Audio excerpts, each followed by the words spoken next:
అధ్యాయం 46 ఏలీ లామా సబక్తాని అనే దగ్గరగా కేకవేశాను అనే వాక్యాన్ని అనే యొక్క 4వ మాటనే మన మధ్యన ఉన్న పరమ కుమార్ గారిని ఆహ్వానిస్తున్నాం. హల్లెలూయా అండి. స్తోత్రం. సమస్తము దేవుడికే ఘనత మహిమ కలుగును గాక.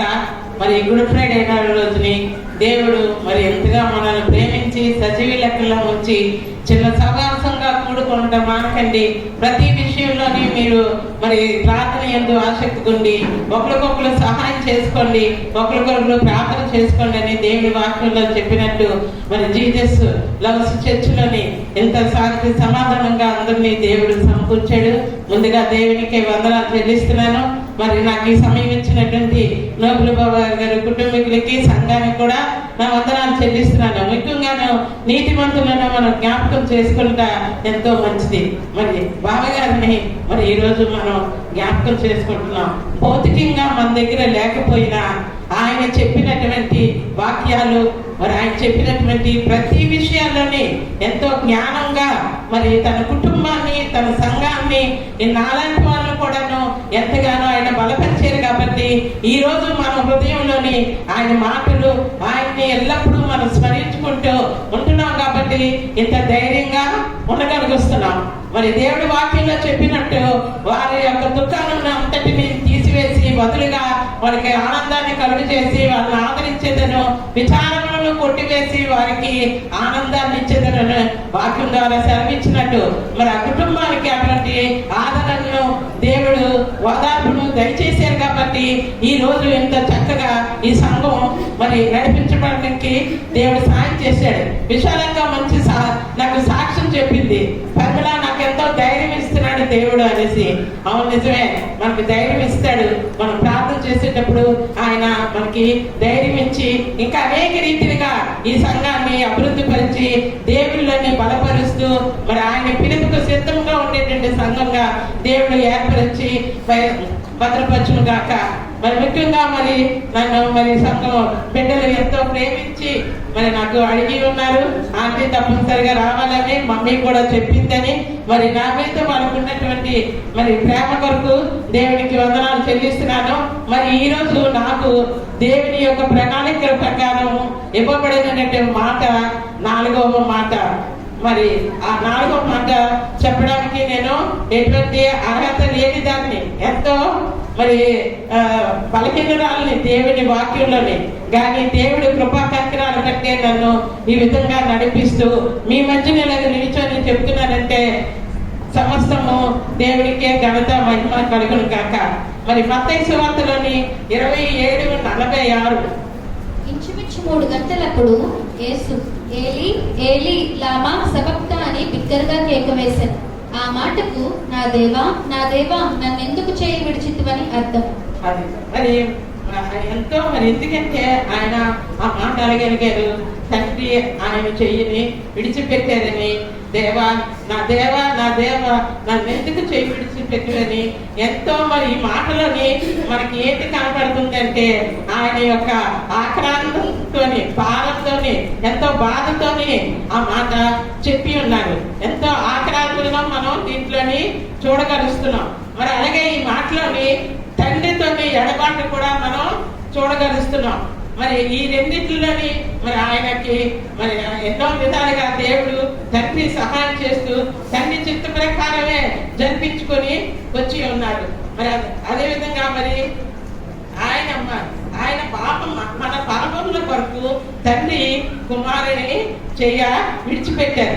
ఎందుకంటే విడిచిపెట్టారు, ఆయన మన పాపముల గురించి శ్రమలని, అలాగా మరి రక్తం కాచకపోతే మనకి పాప క్షమాపణ లేదని మరి తండ్రి ఆయన చేయిని విడిచిపెట్టారు. కానీ యెషయా 53:10లోని కుమారుడిని నలగగొట్టుటకు తండ్రి ఇష్టమాయను. మరి ఆయన ఇష్ట ప్రకారమే ఆయన సిలువలోని నలగగొట్టబడ్డారని ఈ వాక్యం ద్వారా మనకి తెలుస్తుంది. మరి ఆయన ఇష్ట ప్రకారమే కాబట్టి. కానీ సిలువు మీద ఉండేటప్పుడు ప్రభువు వారు సిలువుపై ఒంటరిగానే మిగిలేరు. ఇంటి వారు విడిచిపెట్టారు, జన సమూహం కూడా విడిచిపెట్టారు, శిష్యులు విడిచిపెట్టారు, ఆఖరికి తండ్రి అయిన దేవుడు కూడా ఆయన చెయ్యిని విడిచిపెట్టారు. ఆయన ఒంటరిగానే మిగిలి ఉన్నారు. మరి యోహాను 8:45-46లోని ఆయన ఏ పాపం లేనివాడు, కాబట్టి మన పాపాలను క్షమించడానికి ఆయనకు అధికారం ఉన్నది. కాబట్టి అందువల్ల ఏ పాపం లేనివాడని దేవుని వాక్యంలోని సెలవుపడుతుంది. నా యందు పాపం ఉందని మీలో ఎవరు స్థాపించగలరని ఆయన ధైర్యంగా అడుగుతున్నారు మనల్ని. నా యందు పాపం ఉంటే మీరు చెప్పండి అని అంత ధైర్యంగా అడగలుస్తున్నారు. కాబట్టి ఆయనలోని ఏ పాపము మనకి కనబడటం లేదు. అలాగే రోమా 8:29లోని ఆదాము అవ్వ అవిధేయత వలన అనేకులు ఎలాగ పాపులుగా చేయబడ్డారో అలాగే ఒకరి విధేయత వలన అనేకులు నీతిమంతులుగా చేయబడ్డారు. మరి ఆదాము అవ్వ మరి అవిధేయత వలన అనేక పాపులుగా చేయబడ్డారు. కానీ ఒకరి విధేయత వలన అవిధేయత వలన ఏమొచ్చింది? పాపం వచ్చింది. విధేయత వల్ల ఏమొచ్చింది? మనకి అనేకులు నీతిమంతులుగా చేయబడ్డారు. అది రోమా 8:4లోని మన పాప పరిహార నిమిత్తము దేవుడు తన సొంత కుమారుడిని పాప శరీర ఆకారముతో పంపి ఆయన శరీరమందు పాపమునకు శిక్ష విధించారు. ఆయన తండ్రి ఆయన సొంత కుమారుని మనకి పంపించారు. ఏ విధంగా పంపించారు? పాప శరీర ఆకారముతోని పంపించారు. తర్వాత ఏమైందంటే ఆయన శరీరమందు పాపమునకు శిక్ష విధించబడింది. మరి శిక్ష విధించారు కదా అని ఆయన మానలేదు. ఎంతో విధేయతగా ఉంటూ ఆయన శిక్షను కూడా పొందారు. కాబట్టి ఈ రోజు మనకి పాప విమోచన కలిగింది. లేకపోతే మనకి పాప విమోచనే లేదు. అలాగే ఫిలిప్పీలోని 2:8లోని మరియు ఆకారమందు మనుషుడుగా కనబడలే గాని మరణము పొందినంతగా, అనగా శిల్ప మరణము పొందినంతగా విధేయత చూపిన వాడే తన్ను తాను తగ్గించుకోలేను. అక్కడ విధేయత చూపించాడు. ఆదాము అవ్వ దగ్గర చూపించి మన నీతిమంతులుగా చేశాడు. ఆ విధేయత ఏ విధంగా చూపించాడంటే మరి ఆయన మరణము పొందినంతగా, అనగా శిలువ మరణము పొందినంతగా ఆయన విధేయత చూపించి తను తాను తగ్గించుకున్నాడు కాబట్టి విధేయత అక్కడ చూపించాడు. కాబట్టి మనకి పాప విమోచన కలిగింది. అలాగే యెషయా 53:5లోని ఆయన పాపిగా ఎంచబడ్డాడు. అలాగే యెషయా 53:12లోని కాబట్టి మరణము నొందునట్లు అతడు తన ప్రాణమును ధారపోసెను. అంతేకాకుండాను మరి శిక్ష విధించడమే కాకుండా, శిక్ష పొందడమే కాకుండా మరణము పొందినట్లుగా తన ప్రాణమును ధారపోసేటండి. మరి యేసయ్య అంతటి నలగగొట్టబడ్డారు. అందులోని మరి రోమా 8:4లోని మన పాప పరిహార నిమిత్తము తన సొంత కుమారుని మరి ఎంతగానో ఆయన మనకి బలిగా అర్పించారు. కాబట్టి ప్రతి విషయాల్లోని యేసు ప్రభుకి ఇచ్చినటువంటి బాధ్యతలు ఎంతో చక్కగా విధేయతగా ఉంటూ శిక్షలో కూడాను మరి ఎంతగానో పాల్పంచుకుంటూ మరి ఆయన విధేయత చూపించి చేశారు. కాబట్టి ఈరోజు ఆయన గురించి మనం చెప్పుకుంటున్నాము. మనకి పాప విమోచన కూడా మనకి దయచేస్తున్నాను. కీర్తనలు 32:1లోని మన పాపములకు ప్రాయశ్చిత్తము చెల్లించాను. మనం చేసినటువంటి పాపాలన్నిటికీ ఆయన ఏం చేశారంటే సిలువలోని ప్రాయశ్చిత్తము చేశారు. మరి ఆయన మన పాపాలన్నిటినీ మోసారు. ఎలాగైతే ఒక గొర్రె పిల్లగా వచ్చి ఆయన గొర్రె పిల్ల ఎలాగైతే తల ఉంచుకొని ఉంటుందో ఆ విధంగా మన పాపాలన్నీ ఆయన మోసం ఆయన మీద మోపబడింది. ఆ శిక్షలు ఇవన్నీ మనం మోయాలి. కానీ మనం ఇటువంటి వేళ చెల్లించకుండానే ఆయన మన పాపాలన్నీ మోస్తూ మనకి పాప క్షమాపణ కూడా మనకి ఎప్పుడైతే ప్రాయశ్చిత్తంతో మరి చెల్లించారో మనకి ఏమొచ్చిందంటే పాప క్షమాపణ వచ్చింది. పాపమునకు మరి విమోచన కూడా మనకి కలిగించారు. మరి ఆయన శ్రమ పడబట్టి మన బాధను, ఆయన శిక్షను అన్నిటినీ ఆయన మోసారు. ఎంతగానో ఆయన యొక్క శరీరము నలిగిపోయింది. తల మీద ముళ్ళ కిరీటాలు ఇవన్నీ పెట్టినా ఎంతగానో మరి ఆయన మరి యేసయ్య మనకి అవన్నీ భరించి మనకి ఉచితముగా మనం ఏమీ వెలపెట్టి కొనలేదు. ఆయనే మనల్ని ముందు ప్రేమించారు కాబట్టి ఉచితంగా మనకి పాప క్షమాపణ ఇచ్చారు, పాప విమోచన ఇచ్చారు. కాబట్టి పాపిగా ఎంచబడిన కుమారుడికి పరిశుద్ధ దేవునికి ఎడబాటు తప్పలేదు. పాపిగా అతను ఉన్నాడు, పరిశుద్ధంగా తండ్రి ఉన్నాడు కాబట్టి ఎడబాటు తప్పలేదు. యేసు ప్రభువు ఈ ఎడబాటును తట్టుకోలేక ఏలి ఏలి లామా సబాక్తిని అని బిగ్గరగా కేక వేశాను. ఎప్పుడైతే తండ్రి ఎడబాటు అయినప్పుడు ఆయన ఆ ఎడబాటును తట్టుకోలేక ఏలి ఏలి లామా సబాక్తి అని బిగ్గరగా కేక వేశాను. ఈ కేకలోని మనకి ఏం తెలుస్తుందంటే, పాపిగా ఎంచబడిన కుమారుడిని పాపుల కొరకు ప్రాయశ్చిత్తము చెల్లించడానికి తండ్రి అంగీకరించారు. ఆయన సిలువలో రక్తం కాల్చుతాను వెళ్ళిపోతానని ఆయన ఇష్టానుసారంగా రాలేదు. తండ్రి అంగీకరించారు కాబట్టి ఈ శ్రమలన్నీ పొందారు. మరి పాపి అయిన వ్యక్తికి పరిశుద్ధుడైన తండ్రికి పొత్తు కుదరదు. పాపిగా ఉన్నారు కాబట్టి మరి కుమారుడు ఆయన చేయి విడిచిపెట్టాడు. మరి తండ్రి పరిశుద్ధుడు కాబట్టి మరి పొత్తు కుదరదు. దానివల్ల పాపం వల్ల వచ్చు జీతం మరణం. అందుకే మన కొరకు మరణ శిక్షను అనుభవించి మరణమును ధరించారు. పాపం వల్ల వచ్చే జీతం మరణం. ఆయన మరణించారు, ఆయన ప్రాణాన్ని దారిపోసారు సిలువ మీద. ఆయన శరీరానికి శిక్ష వచ్చినప్పుడు అంగీకరించారు, విధేయతగా ఉన్నారు.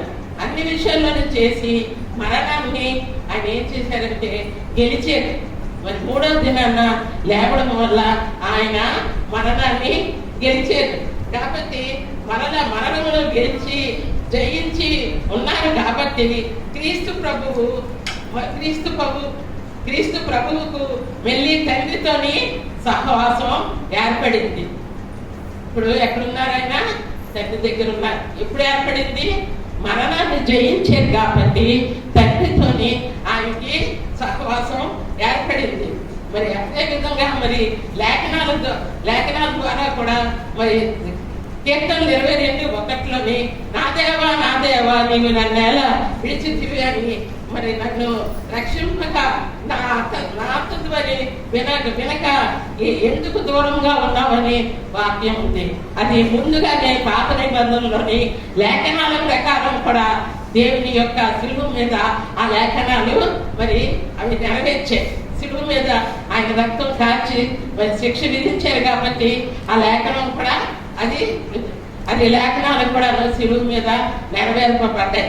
మరి ఎఫెసీ 5:2 క్రీస్తు మిమ్మల్ని ప్రేమించి పరిమళ వాసనగా ఉండుటకు మీ కొరకు దేవునికి అర్పణగాను బలిగాను అర్పించుకున్నారని వాక్యంలో ఉంది. అంతగానే వదిలేదు, మీరు బరులేని అర్పించక్కర్లేదు. కాబట్టి మీరు ఒకరినొకరు ప్రేమగా ఉండండి అన్నారు. మరి దేవుడు మనల్ని ఎలాగా మిమ్మల్ని ప్రేమించినట్లు అంటే, దేవుడు మనల్ని ఎలాగైతే ప్రేమిస్తున్నాడో అదే రీతిగా మనం కూడాను ఒకరికి ఒకరు ప్రేమించుకొని ఉన్నట్టయితే ఆయన శిలువ మీద పడిన దానికి ఎంతో సంతోషిస్తారు. మనం సంతోషంగా ఉంది, ప్రేమగా ఐక్యతగా ఉన్నామంటే ప్రేమ, నిరీక్షణ, విశ్వాసం ఈ మూడింటిలోని ఏది గొప్పదంటే ప్రేమ గొప్పదని మరి పౌలు భక్తులు చెప్పి ఉన్నారు.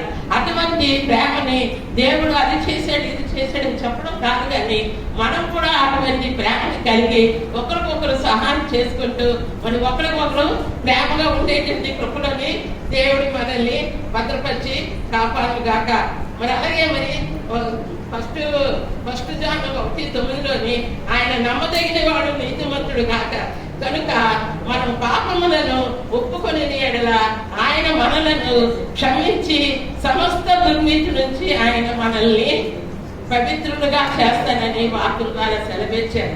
ఇంతకంటే మనకి మంచి వారు దేవుడు మనకి ఎవరు ఉండరండి. ఆయన తప్ప మన పాపాలని క్షమించి ఇచ్చిన వారు ఎవ్వరూ ఉండరు. కాబట్టి ఆయన ఇచ్చినటువంటి ఈ యొక్క వాక్యాలని మనం అనుసరిస్తూ మరి ఆయన సహవాసంలోనే మనం ఎక్కువగా ఉంటూ ఈ సంఘ పరిచర్యలోని సంఘస్థులందరూ ప్రతి విషయాల్లోని మరి నాది పని నాది బాధ్యతగా ఉంటూ ప్రతి విషయాల్లోని మరి దేవుడిని ప్రేమిస్తూ ఇతరులని ప్రేమిస్తుండేటువంటి కృపలోని దేవుడు భద్రపరిచి కాపాడుగాక. మనందరము రానున్న దినాల్లోని దేవుని మహిమగాను దేవునికి ఇతరులకు మహిమగాను దీవించేటి కృపలోని దేవుడు భద్రపరిచి కాపాడుగాక. ఎంతో అడుగునాలని మరి అయినా నాకు ఈ బిడ్డలందరూ ఈ సంఘం అందరూ నాకు ఇచ్చిన సమయం వరకు దేవునికే వదనాలు చెల్లించుకుంటూ ఈ యొక్క కొద్ది మాటలు దేవునికి మహిమకరంగా ఉండునుగాక. ఆమేన్. యేసుప్రభువు పలికిన మాట ఏంటంటే యోహాను సువార్త 19:28 లేఖనము నెరవేరినట్లు నేను తప్పుకొనుచున్నాను. మీకు వాక్యాన్ని సంఘ పెద్దలు ప్రభుదాస్ గారి ముందుకు వచ్చి టక టక టక్ని చెప్పాల్సిన కోరుచున్నాను. ఇప్పుడే చెప్పారు టక టక టక చెప్పమని. నాకు ఇచ్చిన మాట ఏంటంటే ప్రభువు శిలువపైకి ఎక్కి 5వ మాట నేను తప్పుకొనుచున్నాను అని నాకు ఇచ్చినారు. అయితే మరి మాట కొంచెం మీరు అందరూ సహకరించి అమ్మా కొంచెం చదివి పెట్టమ్మా. యోహాను సువార్త 4వ అధ్యాయం 5వ వచనండి. యాకోబు తన కుమారుడైన యోసేపుకి ఇచ్చిన భూమి దగ్గరనున్న సమరయలోని సుక్కారాను ఒక ఊరికి వచ్చెను. అక్కడ యాకోబు బావి ఉండెను కనుక యేసు ప్రయాణము వలన అలసి ఉన్న రీతినే ఆ బావి వద్ద కూర్చుండెను. అప్పటికి ఇంచుమించు 12 గంటలాయెను. సమరయ స్త్రీ ఒకతే నీళ్లు చేదుకొనుటకు అక్కడికి రాగా యేసు నాకు దాహమునకిమ్మని ఆమెను అడిగాను. ఆయన శిష్యులు ఆహారం కొనుటకు ఊరిలోనికి వెళ్ళి ఉండిరి. ఆ సమరయ స్త్రీ యూదుడివైన నీవు సమరయ స్త్రీనైన నన్ను దాహమునకిమ్మని ఎలాగో అడుగుచున్నావని అలాగా బాబు. అయితే అక్కడ యేసు ప్రభు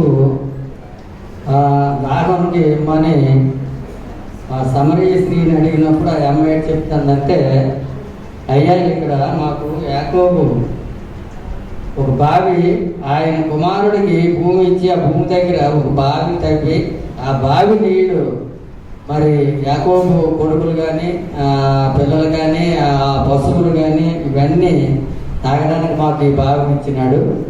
మరి నీళ్ళు మేము తాగుతున్నాం కానీ నువ్వైతే యూదుడిపై ఉండి సమరయ స్త్రీనైనా నన్ను ఎలాగా నీళ్ళు అడుగుతున్నావు? నేను ఇచ్చిన నీళ్ళు మీరు తాగరు కదా, నువ్వెందుకు నన్ను నీళ్ళు అడుగుతున్నావు అని ప్రభువుని ఆవిడ అడుగుతుంది. అయితే ఆయన అక్కడి చెప్పమ్మా. ఎలాగనగా యూదులు సమరయులతో సాంగత్యము చేయరు. అందుకు యేసు నీవు దేవుని వరమును నాకు దాహమునకిమ్మని నిన్ను అడుగుచున్న వాడెవడో అది ఎరిగి ఉంటే నీవు ఆయన్ను అడుగుదువు, ఆయన నీకు జీవజలం ఇచ్చునని ఆమెతో చెప్పాను. అప్పుడు ఆ స్త్రీ అయ్యా ఈ బావి లోతైనది, చేదుకొనుటకు నీకేమీ లేదే, ఆ జీవజలము ఎలాగూ నీకు దొరుకును? తాను తన కుమారులను పశువులను ఈ బావి నీళ్లు త్రాగి మాకిచ్చిన మా తండ్రి అయిన యాకోబు కంటే నీవు గొప్పవాడవా అని ఆయన అడిగాను. అంతే అప్పుడు ఆవిడ అడుగుతుంది అనమాట, అయ్యా మాకు ఈ నీళ్ళు ఈ బావిని ఈ భూమిని మాకు ఇచ్చిన యాకోబు కంటే నువ్వు గొప్పవాడువా? మరి మాకు ఈ బావిని ఇచ్చినాడు ఈ నీళ్ళు తాగడానికి, మరి నువ్వైతే మేము ఇచ్చిన నీళ్ళు తాగవు కానీ మరి నువ్వు చేరుకోవడానికి ఎందులో నీళ్ళు తీసుకోవడానికి నీ దగ్గర ఏమీ లేదు, మరి నీకు ఎలాగీ నీళ్ళు ఇమ్మంటున్నావు? నేను ఇవ్వడానికి మరి పనికిరాను, నువ్వైతే ఈ నీళ్ళు అడుగుతున్నావు కానీ మరి నేను ఎలాగీ నీళ్ళు తాగాల అని ఆవిడ చెప్పినప్పుడు ప్రభు గారు ఏం చెప్తానో చెప్పమ్మా. అందుకు యేసు ఈ నీళ్లు త్రాగు ప్రతి వాడును మరలా దప్పిగొనును, నేనిచ్చు నీళ్లు త్రాగువాడెప్పుడును దప్పిగొనడు.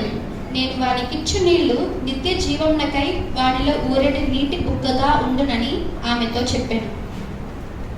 అయితే ఆ నీళ్ళు నేను ఇచ్చే నీళ్ళు తాగేవాడు ఎప్పుడు దప్పుకొనడు కానీ నువ్వు ఇచ్చే నీళ్ళు అయితే మళ్ళీ తిరిగి దప్పుకొస్తారు. ఈ నీళ్ళు తాగినప్పుడు ఎప్పుడు దప్పుకొనరు కానీ నేనైతే ఇచ్చిన నీళ్ళు ఆయనలో ఊరేడి నీటి బొగ్గుగా ఎప్పుడు ఉంటుంది. అందు గురించి అనేసి నేను నీ చెప్పిన వాడు ఎవరా అని నువ్వు తెలుసుకుంటే నన్ను ఈ మాట అడగవమ్మా అని ఆయన చెప్తాను. చెప్పు. ఆ స్త్రీ ఆయనను చూచి, అయ్యా, నేను తప్పికొనకుండానట్లును చేదుకొనుటకింత దూరం రాకుండానట్లును ఆ నీళ్లు నాకు దయచేయమని అడగగా, యేసు, నీవు వెళ్ళి నీ పెనిమిటిని పిలుచుకొని ఇక్కడికి రమ్మని ఆమెతో చెప్పాడు. ఆ స్త్రీ, నాకు పెనిమిటి లేడనగా, యేసు ఆమెతో, నాకు పెనిమిటి లేడని నీవు చెప్పిన మాట సరియే. నీకు 5 పెనిమిటిలుండిరి. ఇప్పుడు ఉన్నవాడు నీ పెనిమిటి కాడు, సత్యమై చెప్పిదివనెను. అప్పుడు ఆ స్త్రీ, అయ్యా, నీవు ప్రవక్తవని గ్రహించుచున్నాను. అయితే అప్పుడు ఈయన ఎప్పుడైతే నీకు 5 భర్తలు ఉన్నారో అనగాన అప్పుడు ఆ అమ్మ అనుకుంటుంది, నేనేదో చెప్దాం అనుకున్నాను, యూదుడిలాగా ఉన్నాడు అనుకొని నీళ్ళివ్వకుండా పంపించేద్దాం అనుకున్నాను, కానీ మరి నా చరిత్ర చెప్తున్నాడు. అప్పుడు చెప్తాను, అయ్యా, నువ్వు ప్రవక్తులని నేను గ్రహించినాను. మా పెద్దలేమో ఇంతకుముందు ఈ కొండ మీద ఆరాధించవలసిన దేవుడు ఉన్నాడని చెప్పినాడు. అదీ కాక మళ్ళీ యెరూషలేములోనూ ఆరాధించవచ్చునని చెప్పినాడు. కానీ మరి నువ్వైతే నా గురించి చెప్తావు, మరి నీ పరిస్థితి ఏమో నాకు తెలియదని ఆవిడ చెప్తాను. చెప్తే, అమ్మ, నీ స్టోరీ అంతా నేను ఎరగదును, ఇది పరిస్థితి. నువ్వైతే మరి నేను ఇచ్చిన నీళ్ళు తాగితే ఎంత దీనిగా ఉంటుందో అది శుభ్రంగా నువ్వు ఆలోచించుకొని చెప్పమ్మా అని. చెప్పమ్మా, నేనే చిన్న తప్పు చెప్తాను, క్షమించండి. మా పితరులు ఈ పర్వతమందు ఆరాధించిరి, కానీ ఆరాధింపవలసిన స్థలము యెరూషలేములో ఉన్నదని మీరు చెప్పుదురని ఆయనతో అనగా, యేసు ఆమెతో ఇట్లనెను, అమ్మా, ఒక కాలం వచ్చుచున్నది, ఆ కాలమందు ఈ పర్వతము మీదనైనను యెరూషలేములోనైనను మీరు తండ్రిని ఆరాధింపరు. నా మాట నమ్ముము. అయితే ఇప్పుడు ఈ పర్వతం మీద అయినను యెరూషలేములోనైనను మీరు ఆరాధించరు, కానీ ఆరాధించవలసిన సమయం కాలము వచ్చిందమ్మా. మరి మీరు ఇప్పుడే వచ్చింది. ఆ రక్షణ అనేది యూదుల్లో నుండే వచ్చింది, కానీ ఆరాధింపవలసిన వారు ఆత్మతోనూ సత్యముతోనూ. దేవుడు ఆత్మై ఉన్నాడు కాబట్టి మరి మీరు ఆత్మతోటి సత్యంతోటి ఆరాధించవలసిందా అని చెప్తాను. అయితే ఇక్కడ చిన్న వాక్యం చెప్తానమ్మా, దాన్ని నువ్వు చెప్పు, మళ్ళీ నాకు కొంచెం తడబడి కాకుండా. యోహాను సువార్త 8:27 ఒక్కసారి చదువు. 37. ఆ పండుగలో మహాదినమైన అంత్యదినమును యేసు నిలిచి, ఎవడైనా తప్పికొనిన ఎడల నా యుద్ధకు వచ్చి తప్పి తీర్చుకొనవలెను.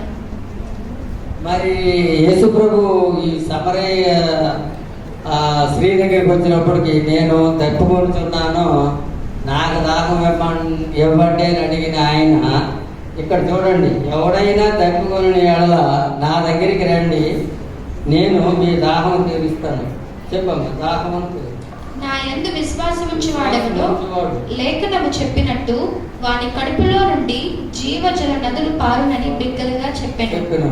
అయితే మరి ఆయన ఒక మాట చెప్పి ఆయన మీద మనం విశ్వాసంగా ఉంచితే మరి మన కడుపులో జీవజల నదులే పారుతాయని చెప్తున్న ఆయనకి దాహం వేసింది. అంటే ఆ సమయాన్ని దాహం గురించి వెళ్ళలేదు సమరయ్య బావి దగ్గరికి.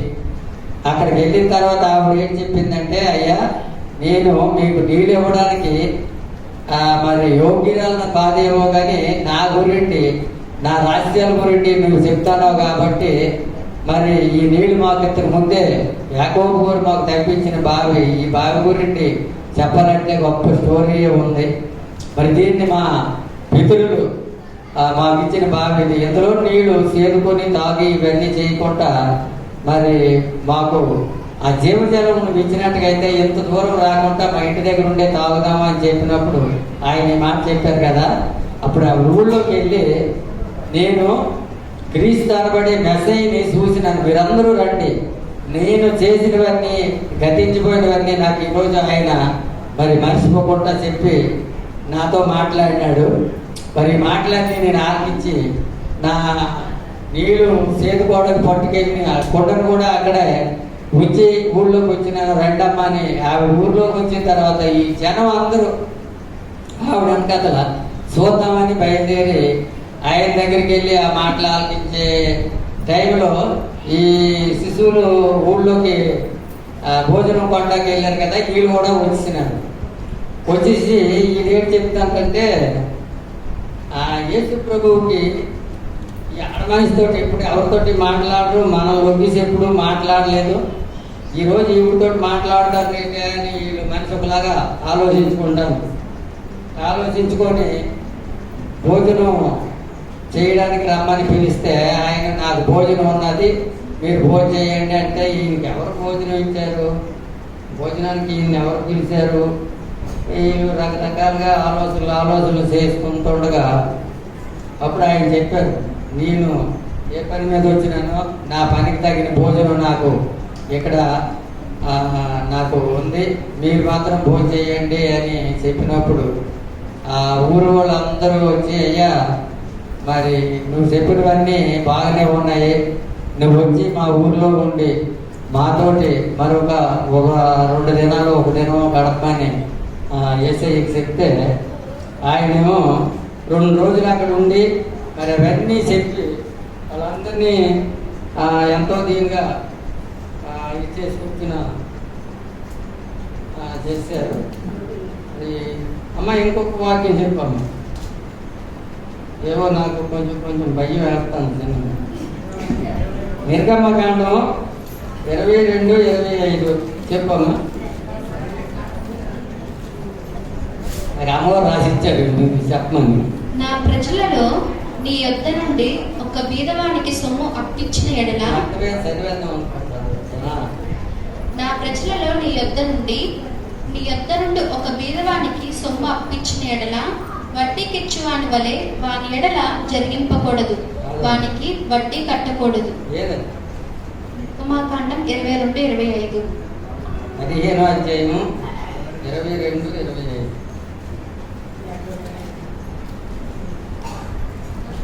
మోషే ఎర్ర సముద్రం నుండి జనులను సాగచేయగా వారు షూరు అరణ్యంలోనికి వెళ్ళి దానిలో 3 దినములు నడిచిరి. అచ్చట వారికి నీళ్లు దొరకలేదు. అంతలో వారు మారాకు చేరిరి. మారా నీళ్లు చేదైనవి కనుక వారు ఆ నీళ్లు త్రాగలేకపోయిరి. అందువలన దానికి మారా అను పేరు కలిగిన. ప్రజలు మేమేమి త్రాగదమని మోషే మీద సనుగుకొనగా అతడు యెహోవాకు మొరపెట్టెను. అంతటా యెహోవా అతనికి ఒక చెట్టును చూపెను. అది ఆ నీళ్లలో వేసిన తరువాత నీళ్లు మధురమాయను. అలాగా అయితే ఈ జనాల్ని ఈ 40 సంవత్సరాలు అరణ్యంలో ఈ ఎర్ర సముద్రం దాటి తీసుకొని వెళ్ళినప్పుడు 3 రోజులైంది. 3 రోజులు అంటే ఈ 3 రోజులు బట్టి ఆ ఏరియా అంతా ఎక్కడ నీళ్ళు మంచివి కాదు, తాగడానికి అవ్వలేదు. జనాలు మరి మనం ఒకళ్ళమే ఇంట్లోనూ ఏదో కానీ లేకపోతే తల్లి మీద పిల్ల మీద తల్లి మనం రకరకాలుగా మాట్లాడేసుకుంటాం. అలాగా మరి లక్షల జనాలు తీసుకొని వెళ్తాం. ఈ 3 రోజులు నీళ్ళు ఏమంటే అందులో చిన్నపిల్లలు ఎందరూ ఉన్నారు, పెద్దోళ్ళు ఎందరూ ఉన్నారు, యవనస్తులు ఎందరూ ఉన్నారు. మరి వీళ్ళందరూ రాత్రాపగులు నడిపించిన సముద్రం ప్రజలు కాబట్టి ఆ అరణ్యాల్లో నడుస్తుండగా వాళ్ళు 3 రోజులు నీళ్ళు లేక ఎంతో ఇబ్బంది పడిపోయి ఎలా చేద్దాం అని. కానీ దేవుడు గొప్పవాడు కాబట్టి మోసే ద్వారాగా వాళ్ళని నడిపించుతాడు కాబట్టి 3 రోజులు అలాగే నడుస్తూ ఉన్నారు. నడుస్తుండగా అప్పుడు వాళ్ళకి దాహం వేసింది. అయ్యా మరి 3 రోజులు బట్టి నీ అంకతలు మేము వస్తాను, మాకు నీళ్ళు లేకుండా భోజనం లేకుండా నువ్వు ఇలా చెప్పడం ఐగుప్తులో నువ్వు ఉన్నట్టుగా అయితే మరి మాకు ఏదో ఒక భోజనం ఉన్నామో కానీ నువ్వు అరణ్యంలోకి తీసుకొచ్చి మమ్మల్ని విడిచిపెట్టించినావు, నీళ్ళు లేకుండా ఏవి తాగదామన్నా సేదుగా ఉన్నాయి, మరి మా పరిస్థితి ఏంటి అని ఆ మోసే గారిని అడిగినప్పుడు అప్పుడు దేవుడు అలా చూపెట్టాడు. ఏదో చెట్టు ఆకులు అవి తీసుకొని ఆ నీటిలో వేసిన తర్వాత ఆ నీళ్ళు గొప్ప మధురంగా ఉన్నాయి చూడమ్మా. ఆ నీళ్ళలో వేసిన తర్వాత నీళ్లు మధురములయ్యాయి. అప్పుడు ఆ నీళ్లు ఈ ప్రజలందరూ మరి అప్పుడు వాళ్ళు ఎంతమంది ఉన్నారో మనకైతే తెలియదు కానీ ఆ ప్రజలందరూ ఆ నీళ్లు తాగి మరి వాళ్ళు ప్రాణాలని కాపాడుకొని ఎంతో ఇది చేసుకొని నెమ్మది పడ్డారు. అలాగా మనకి ఈరోజు ఈయనేం చెప్తాడంటే, నాకు దాహంగా ఉంది, దాహానికి ఇమ్మని ఈ అమ్మని అడిగితే ఈ అమ్మ ఏం చెప్తుందంటే, అయ్యా నేనైతే నీళ్ళు నీకు ఇస్తాను కానీ మరి మీరు యూదులు, మేము సమరయులమే, మరి మా చేతులతో ఇచ్చిన నీళ్ళు మీరు తాగరు కదా, మరి నువ్వు యూదుడిపై ఉండి సమరయ స్త్రీనైన నన్ను దాహానికి ఇమ్మని ఎలాగడిగినావు, నేను నీకు ఎలాగ నీళ్ళు ఇవ్వాలా అని ఈ అమ్మగారు ఆ అయ్యగారికి చెప్తుంటే ఆయన ఏం చెప్తాడంటే, నిన్ను నీళ్లు దాహానికి ఇమ్మన్నవాడు ఎవడో నువ్వు ఎరిగినట్టుగైతే నన్ను ఇలాగ అడగవు, అందుకని నువ్వు ఇచ్చిన నీళ్లు మళ్ళీ దాహం వేస్తాయి, కానీ నేను ఇచ్చిన నీళ్ళు అయితే మరి ఊరేడి నీటి బొక్కలాగా అలాగా ఒక నుయ్యి తవ్వుతాం, మనం బోర్ వేస్తాను, బోర్లో నుండి మనం ఎప్పుడు స్విచ్ చేసుకుంటప్పుడే నీళ్ళు వస్తాయి.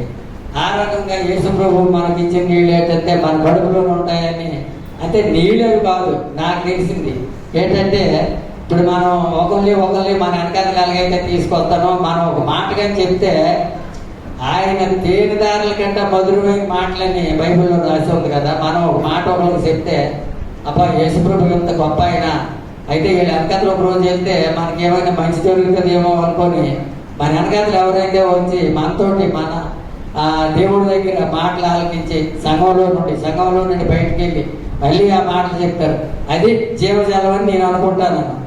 అయితే మరి నేను చాలా జాగ్రత్తగా ఆవిడతో చెప్తున్నప్పుడు ఆవిడ ఏంటి చెప్తుందంటే, మరి యూదుడివైన నువ్వు మాకు చెప్పిన మాటలైతే మంచివే, కానీ మరి నేను చెప్పిన మాటలైతే మాకు ఇచ్చిన నీళ్ళు, ఆ నీళ్ళు ఎంత దూరం నేను రాకుండా, నా పిల్లలు రాకుండా మా ఇంటి దగ్గరే మేము ఉండి అవి తాగినట్టుగా మాకు ఇమ్మని చెప్తే అప్పుడు చెప్తాను అనమాట, అమ్మా మరి మెస్సయ్య వస్తాడు, యేసుక్రీస్తు వస్తాడు అని మా పెద్దలు చెప్పుకోవడం నేను ఆలకించాను, మరి ఆయన వస్తే మాకు ఇవన్నీ చెప్తాడని చెప్పినారు. చెప్పిన తర్వాత నేను ఇవి ఆలకించి, ఇప్పుడు నువ్వు మెస్సయ్య అని చెప్తున్నావు కదా, నేను ప్రవక్తని గ్రహించినానని ఆవిడ చెప్పి మరి ఆయనతో మాట్లాడి మరి ఈ చిన్న నాకు ఇచ్చిన అవకాశం బట్టి ఈ మాటలు బట్టి వందనాలు.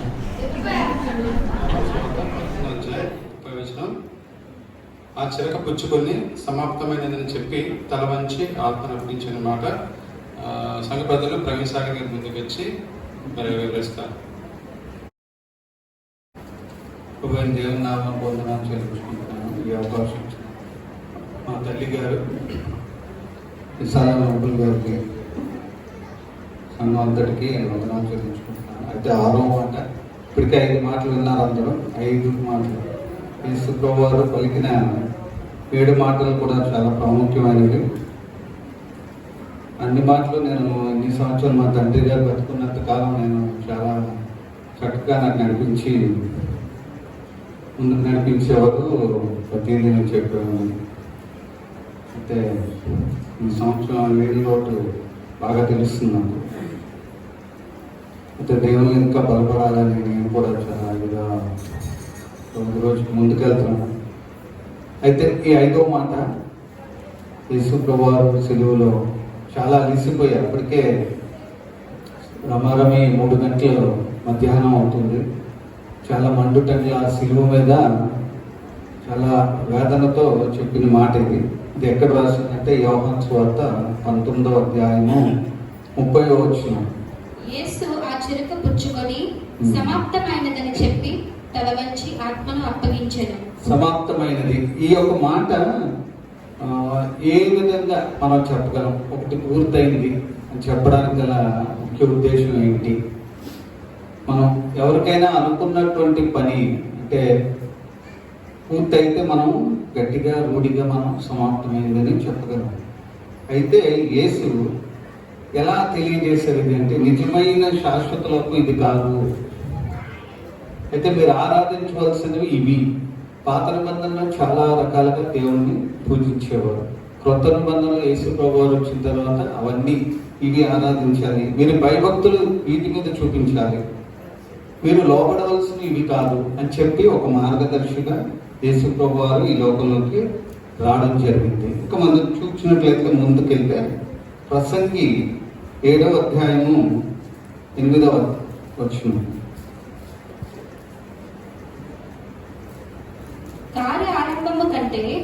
కార్య అంతము మేలు. It is written in English లో ఎలా రాసిందంటే the end of anything is better than its beginning. కార్య ఆరంభం ఏదైనా పని స్టార్ట్ అయినప్పుడు బాగానే ఉంటుంది. ఒక మనిషి తల్లి గర్భంలో నుంచి పుట్టి తన యొక్క జీవితకాలం యవన దశ నుంచి మ్యారేజ్ లైఫ్కి వస్తారు, వృద్ధాప్యకి వస్తారు. అయితే అనేక మంది అనేక రకాల పుట్టిన వాళ్ళు ఉంటారు ఈ దేశంలో. చూడండి, పెద్ద పెద్ద డబ్బున్న వాళ్ళు పుడతారు, బార్న్ విత్ సిల్వర్ స్పూన్ అంటారు.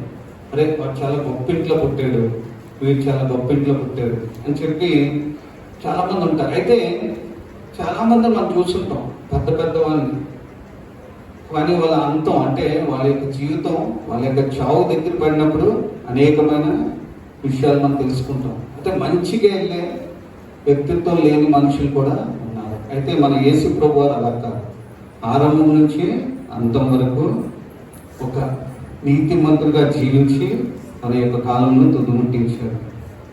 అయితే యేసు ఎగ్జిట్ అనేది అయిపోవడంతో ఆగిపోలేదు.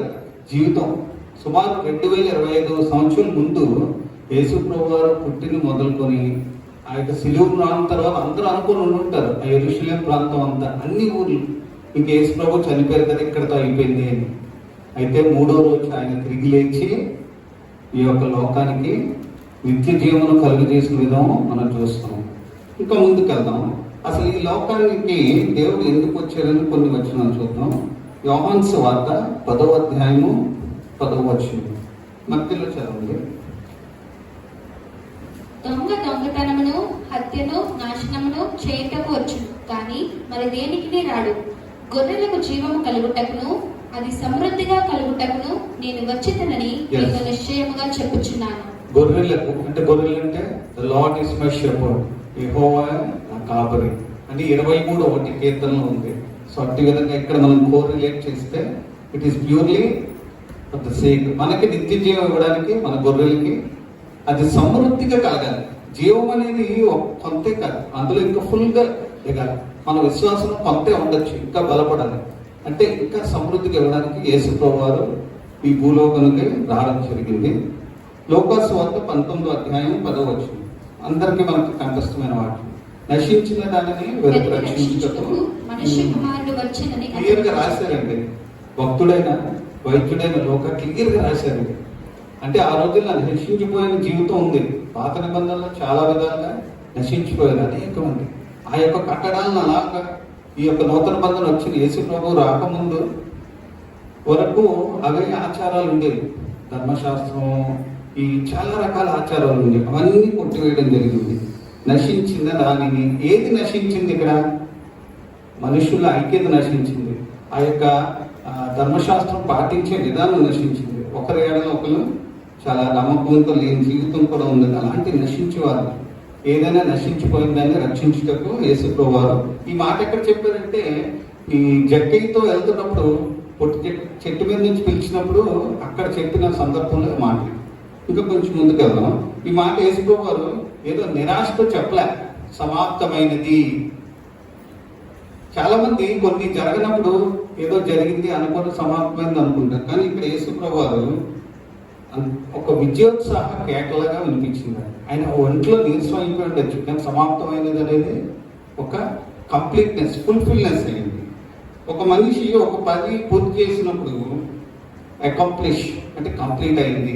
మన యొక్క ఆఫీస్లో కానీ, మన యొక్క పని కానీ, ఒక ఉద్యోగంలో కానీ వెళ్తే మన యొక్క పని మన బాస్ అప్ చెప్తే అది ఫినిష్ చేస్తే అయ్యింది, మనకు ఆనందం ఉంటుంది, సంతోషం కూడా చాలా ఉంటుంది మనకు. అయితే ఒక రన్నింగ్ రేస్లో పరిగెడుతున్నప్పుడు మొదటి వ్యక్తి, ఫస్ట్ వచ్చిన వ్యక్తి గీత దాటినప్పుడు చాలా బిగ్గరగా కేకలేస్తారు, మనం చూస్తుంటాం. ఆ కేక అది బాధతో కాదు, ఒక విజయోత్సాహ కేక. అట్టి విధమైన కేక దేవుడు ఇక్కడ సమాప్తమైనది. It is a cry of victory. సాధించాను. అతను మనసులో ఏదో ఉంది. తండ్రి తనకు అప్పచెప్పిన ప్రేమను, ఆ యొక్క తండ్రి తనకు అప్పచెప్పిన పనిని కంప్లీట్గా చేసి ఒక దృఢమైన సంకల్పంతో, ఒక భావనతో మనసులో వచ్చిన మాట ఈ సమాప్తమైనది. ఈ మాటతో ఏమేమి ముగిసేది? ఇట్ ఈస్ ఫినిష్డ్ అని రాసింది. ఫినిష్ అనే వర్డ్ మనం చూస్తాం. అసలు ఏం ముగిసే కొంచెం ముందుకెళ్దాం. మనం ఆలోచించినట్లయితే కొన్ని విషయాలు నేను చదువుకున్నాను చెప్పగలుగుతాను మీకు. ఫినిష్ అంటే అయిపోలేదు ఇక్కడ. యేసు ప్రభు వారు ఇట్ ఈస్ ఫినిష్డ్ అన్నారు, but he is told he is not finished. అతను ముగించబడలే, అతను ఆ కార్యం ముగించబడింది. సో 3వ రోజు తిరిగి లేచిన తర్వాత ఆయన ముగింపునకి తెర దించడం జరిగింది. ముగింపు లేదు, యేసు ప్రభు వారు నిత్య జీవం ఉంది. సో ముగింపు అనేది లేదు. మాట తండ్రి తనకు అప్పచెప్పిన పనిని ముగించారు, అంతవరకే. సో కొంచెం ముందుకు వెళ్దాం. యేసుక్రీస్తు వారు ఈ లోకంలో అనుభవించిన శ్రమలు, అయితే రోమా సైన్యం చాలా శ్రమలు అనుభవించారు కదా, ఎన్నో శ్రమలు, ఆయనకి ఎన్నో అవమానాలు, బాధలు, హింసలు, యూదుల రోజు అనుకున్న ముళ్ళ తిరిగి పక్కన బాధలన్నిటి నుంచి ఆయన ముగింపు కలిగింది. ఆయన శిలువ మరణ కొన్ని గంటల ముందు కూడా ప్రార్థన చేస్తున్నారు ఒక ప్లేస్లో. అసలు ఆ ప్రార్థన చెయ్యాలా, ఆ ప్రార్థన అవసరం ఉందా? కొంచెం ముందుకెళ్ళి చూద్దాం. యోహాను సువార్త 17వ అధ్యాయము 4వ వచనము. చేయుటకు నీవు నాకు ఇచ్చిన పని నేను సంపూర్ణముగా నెరవేర్చి భూమి మీద నిన్ను మహిమపరచితిని. తండ్రి, లోకము పుట్టక మునుపు నీ యొద్ద కొంచెం 4వ ఒక్కసారి చదువుమా. చేయుటకు నీవు నాకిచ్చిన పని, నాకు ఇచ్చిన పని చూసారా, నీ చేయటం నువ్వు ఇచ్చిన పనిని నేను అక్కడ పూర్తి చేశానని చెప్తున్నాను. అంటే యేసు ప్రభు వారు ఏది పెండింగ్ ఉంచలేదండి. మన జీవితంలో చాలా పనులు పెండింగ్ చేసుకుంటాం మనం. ఈరోజు చేయాల్సిన పనులు రేపు చేసుకోవచ్చులే, ఇంటి పనులని, వంట పనులని, మన బాధ్యతలు, ఈ విధంగా ఇంటి ఆత్మీయ జీవితంలో నువ్వు చేయాల్సిన పనులు ఏంటి, అలాంటి పనులు కూడా మనం పెండింగ్ పెట్టుకుంటాం. But Jesus has completed without any pending. He's completed అంటే ఫుల్గా అయిపోయింది పని. కొంతమంది చూడండి అప్పచెప్పిన పని ముందే అర్థం చేసుకుంటూ ఉంటారు, కానీ ఇక్కడ ఏసే మటుకు స్వచ్ఛందంగా సంతృప్తి. He got his satisfaction. అంటే సంతృప్తి చెందారు. ఆ సంతృప్తి ఆయనకు ఉంది, ఈ పని నేను ముగించాను అనే సంతృప్తి అతనికి ఉంది. అటు విధంగా ముందుకు వెళ్ళారు. ఈ డైట్ విత్ ఫుల్ సాటిస్ఫాక్షన్ అంటే తన యొక్క చావు ఒక సంతృప్తిని ఇచ్చింది. యేసు ప్రభువు రావడానికి గల మంచి కారణం ఈ మానవాళికి పాపం నుండి రక్షించదగ్గరగా వచ్చింది. అసలు శాల్వేషన్ అనేది అతని గోల్, రక్షణ కలిగించడం అనేది అతనికి ఒక ఉన్న దృఢ సంకల్పం. అదే ఈ లోకంలో చాటి చెప్పారు. చూడండి, ఆయన ఈ శాల్వేషన్ పొందడానికి అందరికీ ఇచ్చిన పనులు మనకు లోకరిచ్చే చాలా ఉంటాయి, కానీ యేసు ప్రభువు పని చాలా డిఫరెంట్. తండ్రి చాలా డిఫరెంట్ పని అని చెప్పారు, మామూలు పని కాదు. చూడండి, ఇక్కడ మన దేశంలో ఐఏఎస్ ఆఫీసర్స్ ఉంటారు, వాళ్ళు ఇద్దరే ఐఏఎస్ అయిపోరు, చాలా కష్టపడతారు, చదువులో కష్టపడతారు, ఇంటర్వ్యూస్లో కష్టపడతారు. ఇలా రన్నింగ్ రేస్లో ఉండేవాళ్ళు చాలా కష్టపడతారు, వాళ్ళు ఫిజికల్ ఫిట్నెస్ చేసుకోవడానికి. ఈ విధమైన కష్టాలు ఒక ఎత్తు అయితే, దేవుని గొప్ప పని ఏంటంటే గొప్పగా శ్రమల గుండా వెళ్ళారు. అది తన యొక్క ముగింపునకు నాంది పలికింది. మనం కొన్నిసార్లు చిన్న చిన్న శ్రమలు కూడా అప్ అండ్ డౌన్ అవుతాం. So he bear our sins, he bore our shame. మన శ్రమ పడకూడదు, మన యొక్క అవమానాలను అతను భరించి ముందుకు వెళ్ళడంగా జరిగింది. అందరూ అనుకుంటా యేసు ప్రభువు మోసిన చెక్క సిలువ చాలా బరువు, అయితే ఆయన మోసిన పాప బరువే చాలా ఎక్కువ సిలువ కంటే. అందుకే అతను అంత వేదన చెంది మనోభావం దెబ్బతిన్నాయి. లోపల సాటిస్ఫాక్షన్తో కూడిన ఒక అన్సాటిస్ఫాక్షన్ వచ్చిన తర్వాత ఈ కంప్లీట్గా 7వ మాట 6వ మాటకు వచ్చేసరికి తన యొక్క సాటిస్ఫాక్షన్తో కంప్లీట్గా చెప్తున్నాడు, అతను సంతృప్తి చెంది. ఎవరైనా చూడండి, కొంతమంది నింద వేస్తే చనిపోయిన పరిస్థితులు ఉన్నాయి కదా, చాలా మంది సూసైడ్ చేసుకోవడానికి. అయితే ఇక్కడ చూసినట్లయితే యేసు ప్రభువుకి ఎన్నో నిందలు వేశారు. మరి ఆయన ఏమవ్వాలో, ఒక చిన్న మాటే మనం భరించాం. అలాంటిది ఇన్ని మాటలు, ఇన్ని శ్రమలు, ఇన్ని అవమానాలు భరించినప్పటికీ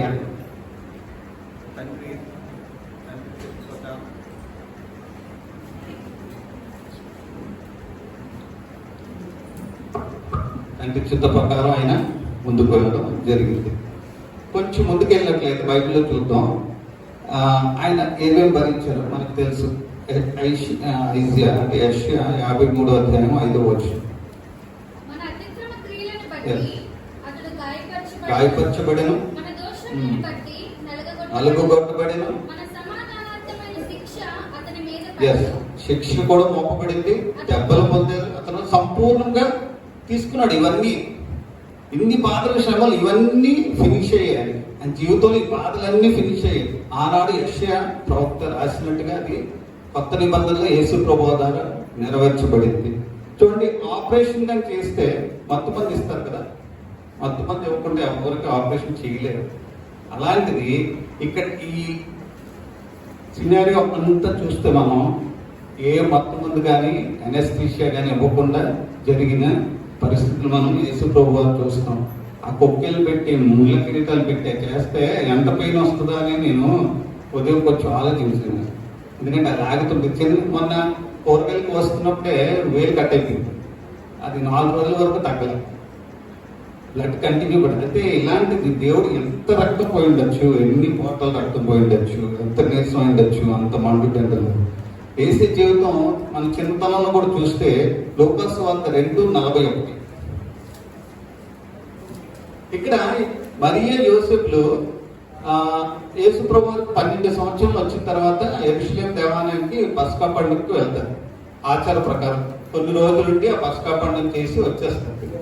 అయితే వచ్చే క్రమంలోనే జరిగిన మాట చూడండి, చదువమ్మా.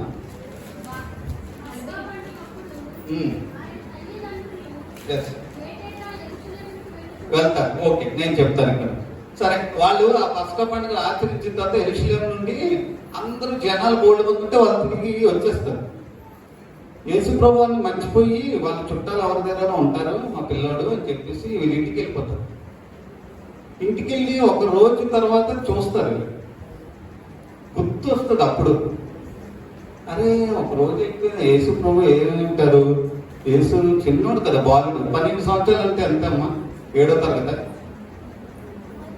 తరగతి చదివే వయసు ఏంటిలాగా. అయితే మన చుట్టాలు వెనక్కి వచ్చేసరికి 3 రోజులు పడుతుంది. సో అక్కడ వచ్చి చూసేసరికి 2:49 లూకాసు వార్త 2:49 చూడు.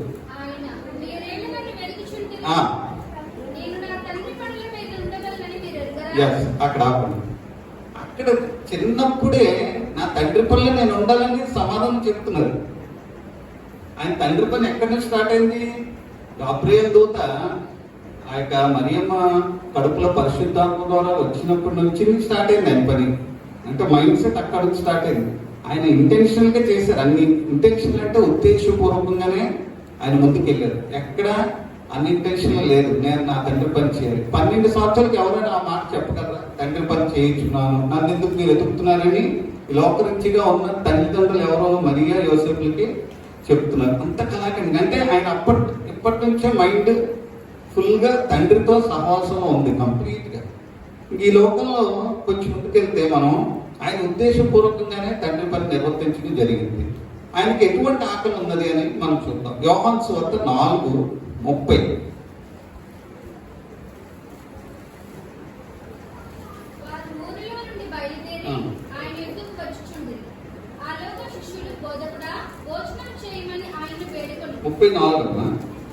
యేసు వారిని చూచి, నన్ను పంపిన వారి చిత్తం నెరవేర్చుటయు ఆయన పని తుదిముట్టించుటయు నాకు ఆహారమై ఉన్నది. యేసుప్రభు ఆహారం ఏంటి? నీళ్లు, రొట్టెలు, చేపలు, 5 రొట్టెలు 2 చేపలు, ఇవేమి కాదు. క్లియర్ గా రాసింది చూడు. అంటే అతను ఆత్మీయ ఆహారం ఏ విధంగా పంచాలని అప్పటి నుంచే, చిన్ననాటి నుంచే అతను మైండ్ లో నాటుకుంది. అదే పని తన తండ్రి పనిని నిర్వర్తించడానికి ముందుకు వెళ్తూ ఉన్నారు. ఇక్కడ క్లియర్ గా చెప్తున్నారు. ఆహారం ఏంటంటే ఆయనకి తన తండ్రి చిత్తము నెరవేర్చుటే ఆయన ఆహారం. చాలా గ్రేట్ ఇది. ఎవరైనా పిల్లలు ఎలాంటి వాళ్ళు ఉన్నారంటే గొప్ప సంగతి. ఆ తండ్రి ఏమనుకుంటున్నారో చెయ్యాలని. ఈ రోజున అనిల్ అంబానీ వీళ్ళంతా ఉన్నారు.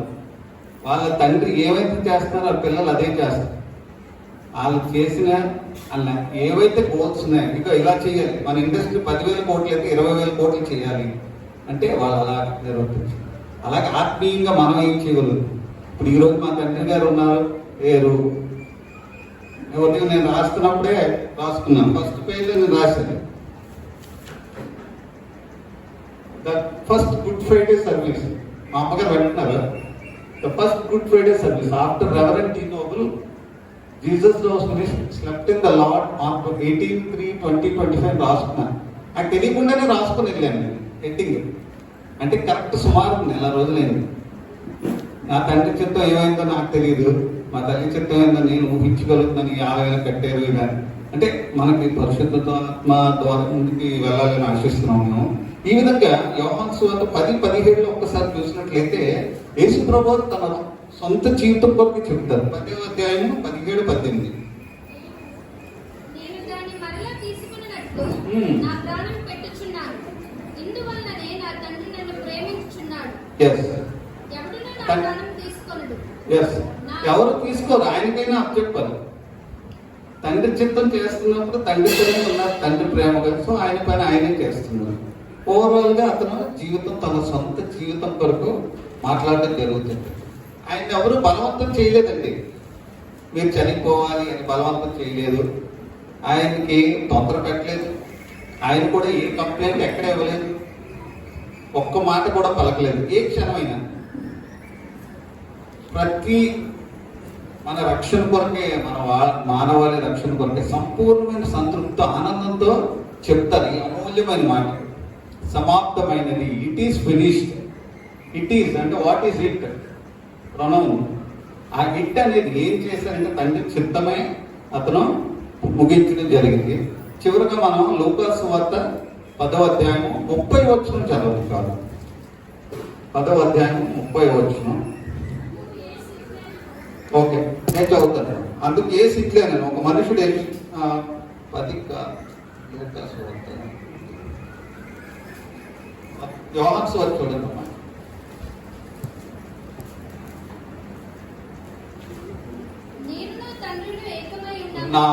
ఓకే, లాస్ట్ ఇది కంక్లూషన్. కంప్లీట్గా ఇప్పుడు మీకు అర్థమైంది కదా, తండ్రి చిత్తం ఎందుకు చేయవలసి వచ్చిందంటే తండ్రి కుమారుడు ఏకమై ఉన్నారు. యోహాను సువార్త 10వ అధ్యాయము 30 వచనం. ఇప్పుడు ఏసీ అన్ని చేసి ముగించారండి. ఏమని చేశారు? గుడ్డివారిని టాక్ చేయడం, సువార్త చేయడం, అందరికి మంచి చేయడం, ఇవన్నీ జరిగింది. అయితే మన జీవితంలో మనం ఏం చేయాలి? మీరు నేను కలిపి, నేను ఈ మాట చెప్తున్నానంటే నన్ను కలిపే చెప్పుకుంటున్నాను నేను. యేసు ప్రభు ఏ పని అయితే ఈ యొక్క లోకంలో విడిచి వెళ్ళారో దాన్ని మనం ముందుకి సువార్త పరిచయం ఇది ముందు, ఇంకా చాలా ఉంది పరిచయం. సంపూర్ణంగా సంతృప్తితో మనం కూడా మన జీవితాల ముందుకు ఆయనతో పాటు ఏకమై ఉన్నాము అనే ఒక ఫీల్తో, ఏకం అంటే వన్. సో మనం కూడా మన తండ్రి చిత్త ప్రకారం, మన తండ్రి పరలోకపు తండ్రి చిత్త ప్రకారం మనం జీవిస్తూ ముందుకు వెళ్ళాలని ఆశిస్తూ ఈ మాట ముగిస్తున్నాను. నాకు సమయం ఇచ్చినందుకు వందనాలు చెల్లించుకుంటున్నాను. ప్రేమ సినిమా ఆఖరి మాట, మరి దేవుడు చాలా అద్భుతంగా పలికిన మాట. లూకా సువార్త 23వ అధ్యాయం 46వ వచనంలో, అప్పుడు యేసు గొప్ప శబ్దంతో కేక వేసి, తండ్రి నీ చేతికి నా ఆత్మను అప్పగించుకుంటున్నానని మరి మాటను నేను తెలియజేస్తున్నాను. ప్రేమ తెలుసమ్మా, మరి